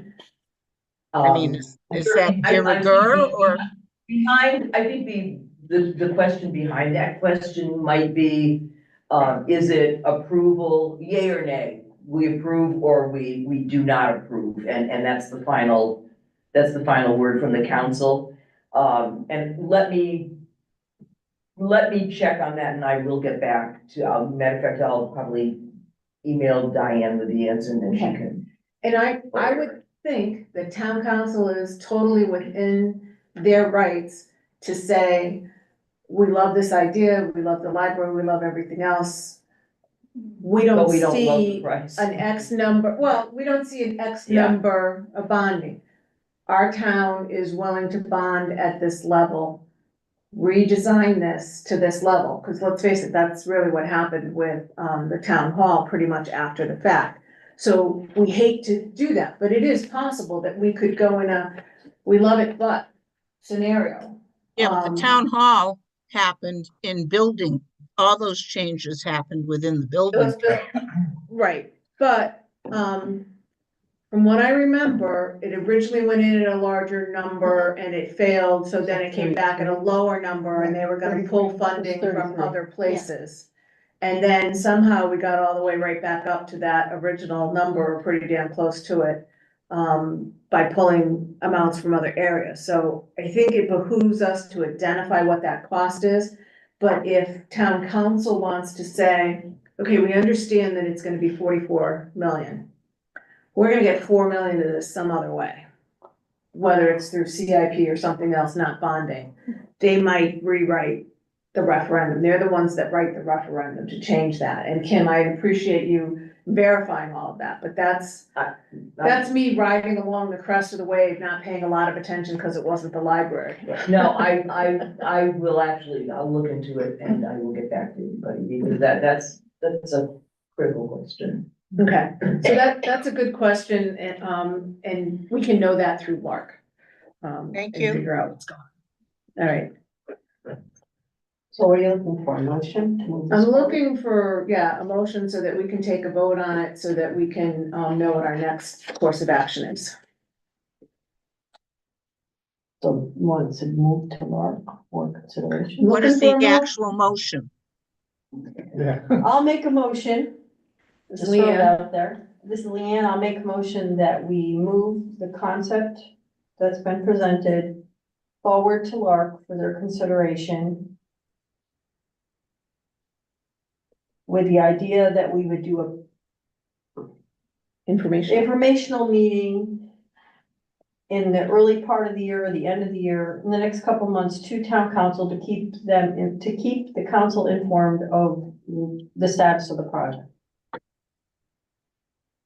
With the end goal being, or you don't wanna go that far? Well, with the, I don't know if we want, with the end goal being that we would be able to work on continuing to tweak the concept as well as work on marketing the concept prior to going to council after budget season or approval for referendum, Lark bringing it to them. That is the longest motion I've It's ever a said. run-on sentence. Let's try to redo that to less than 15 chapters. So, what would it be? Approval to move this forward to LARC for presentation, for an informational presentation to town council? Yes, I think that's, End goal to be, seeking referendum approval in spring, post-budget time? I'll second George seconds that. I didn't make that motion, Ian did, by the way, I just rewrote it. you kept saying and. Any questions? Was there a second? Yes, Yes. yes, George seconded the motion. So if there's no further discussion on this, I'm gonna ask for a vote. Is there discussion? No? All those in favor? Aye. Any opposed? Unanimous with, Andy absent and Iris is absent. Okay, motion carries forward. Thank God. Andrew and Vinci, thank you so much for your time this evening. I don't think it would have been possible without the presentation and helping us understand that this is an evolution in how we go from the existing cherished building to the forward. Wait, what did Kelly say? Preserve From history. preserving history to Embrace the embracing our present, present to And planning for the future. Maybe that If I were should be you, on I'd the steal front. Actually, I like Yeah. that. Yeah. that's what I'm saying, you know, we've been It's, living up. That's really good. I think maybe we've overused reimagine. I like Thank you for having that. me. Thank you for having Vinci. We're really pleased to be able to have worked with you to get to this point. Thank you. Hope to continue to work with Yeah. you. I just want to say one thing I heard today was of a lot of common goal. Everybody, to my ears, was saying something very similar. Different facets of the same objective, and this is naturally what it is, to develop a public project as a group, right? A lot of voices, but that's important because public project represents a lot of voices. So I think this is great. I feel confident that what we've developed to date aligns with where you want to go. Could always be better, it could always be a little bit different, but I encourage you again to just keep going forward. And I think some cogent words, as Kelly put together, really help get the message across. Because I believe the public is actually more attuned to the word than the image. And more comfortable with the spoken word than the image, so, putting it together in a cogent way that expresses the point, which you said, and then what you get for it, which is the uses of the library. I love to think that your town's gonna say, yes, of course. Andrew, this is Get rid of this that is slide with Maureen. all those words, sorry. Yeah, I was, You're gonna get rid of the slide with all those individual words and use Kelly's 3-line statement. yeah. So, to that point, for the presentation, I think what we have here there's too many of the different pictures and too many of the things. I don't know. Is it best if we work on some PowerPoint slides that are added to your architectural design or go back and forth? Cause I know we had some preliminary, I'm looking at Vinci, I don't know if you can see me when I look up that way. You can probably only see the back Yes, of my I head. can. It's the owl. No, I see you. But how would we get, a little bit more streamlined? I like the architectural pictures, but as we were saying, some of the additional selling points, that we put in, we wanna update circulation I numbers, think we wanna do that. We can try to distill this down for you Okay, as a more cogent pamphlet. It's easy for people to read. I propose that we keep with the images that we have, because those are very time consuming to well, I was thinking manipulate. we can, like these images, the Yes, little, and I understand. We can what I remove mean some of is those. We don't change the renderings. the architectural drawings, no, I think No, those we are don't good the way they change- are. We just edit down the number of images, we edit down the text and try to make it just a very cogent. And I think we need to easily- update some of those numbers, because we were using numbers that we. 2021 circulation. things So the like that. circulation numbers and stuff, I think we owe you updated numbers on those, and you can just update the numbers. Yeah, Yeah, if you, that kind of if you thing. give us any fresh information, we can incorporate that, but I think that's the quickest and. Okay, That's why, and hopefully, by my being in the room and hearing all this 250,000. firsthand, I can see that your words get into this directly. great, thank you. And then, this is kind of to the board and to everybody that's a library supporter here. I think we need to learn to start talking in powerful terms. And, it wasn't even me, it was somebody else that I was practicing my presidential, opening comments. But if we've grown by 262,000, nobody cares. But when I say over a $250,000 increase, all of a sudden, that number, at least for me, makes sense. I'm not an accountant, but I'm like, holy smokes, over $250,000. We need to let people know that those are people that walk in the doors, or those are the numbers of times, people come in and out of this building for services above and beyond everything that's available online, right? One of the other things that came to me the other day, it was like, all seasons, all reasons, right? People come here all the time. We've talked about, from birth to, death. We have a hard time saying death, but whether you're 2 years old or 102 years old, the library has services for you. We're not preschool, we're not senior center, we're all things, right, to go through that. So when you get that casual conversation in the grocery store, which for me is Neil and I, Kim and I run into each other some other place, every other place in town. But when you get asked those casual questions like, hey, I noticed that this was on, think about it in powerful terms. How can you give them a number that's gonna make them go, oh my gosh, oh my gosh? And maybe that's our job through some of the statistics updating and everything else to get that out there. But let's just start getting that, so it's not a week before they're pulling the trigger and says, did you know it was like over 250,000 people go in and out of those doors every day? What? Well, Because some people are walking around going, you got Amazon, who needs a library? to that point, you'll see on Facebook, and I'm more of a stalker than anything else. I don't post a lot of things, but We're still being people are recorded, making just so you know. okay, just so you know. We have the library page, and I know my eye is drawn to something that's got like just a short sentence on it rather than a paragraph that I have to read. So I'm thinking of a thought for the day. 262,000 people came through the door last year. Whatever the figure is of collections was taken out or whatever. Just so that we're in people's sight line, just as they're scrolling through. And just one stat at a time. The other thing that will help me with is that I will start to remember those stats rather than somebody going, how many, and I go, wait a minute, it's somewhere in here, so it's just a thought. Nope, it's a good thought. Pam, you had? Yeah, after our last meeting, when we talked about people saying, Does anybody use the library anymore? I had the question the other day. Cause we were talking about the expansion, somebody said, why are you expanding the library? Does anybody use it? Yeah. So I was well prepared. It's good, but that's the thing to keep top of mind. Yes, Kim? Yeah, I guess this is a question for, maybe for Lisa. The presentation that you gave at the annual meeting, is that uploaded somewhere? No, You can access Connecticut, some it's of that on data? YouTube, Connecticut, the whole annual meeting was taped and on there. Do you mean the standalone presentation? Right. No, I'm just. but the annual a- meeting that a had the quick, easy way presentation. to get some of those stats.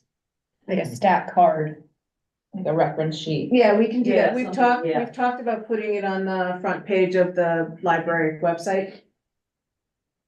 Yeah, because they were useful and, you know, for those of us that are familiar with the library and use the library, for me, I was still stunned.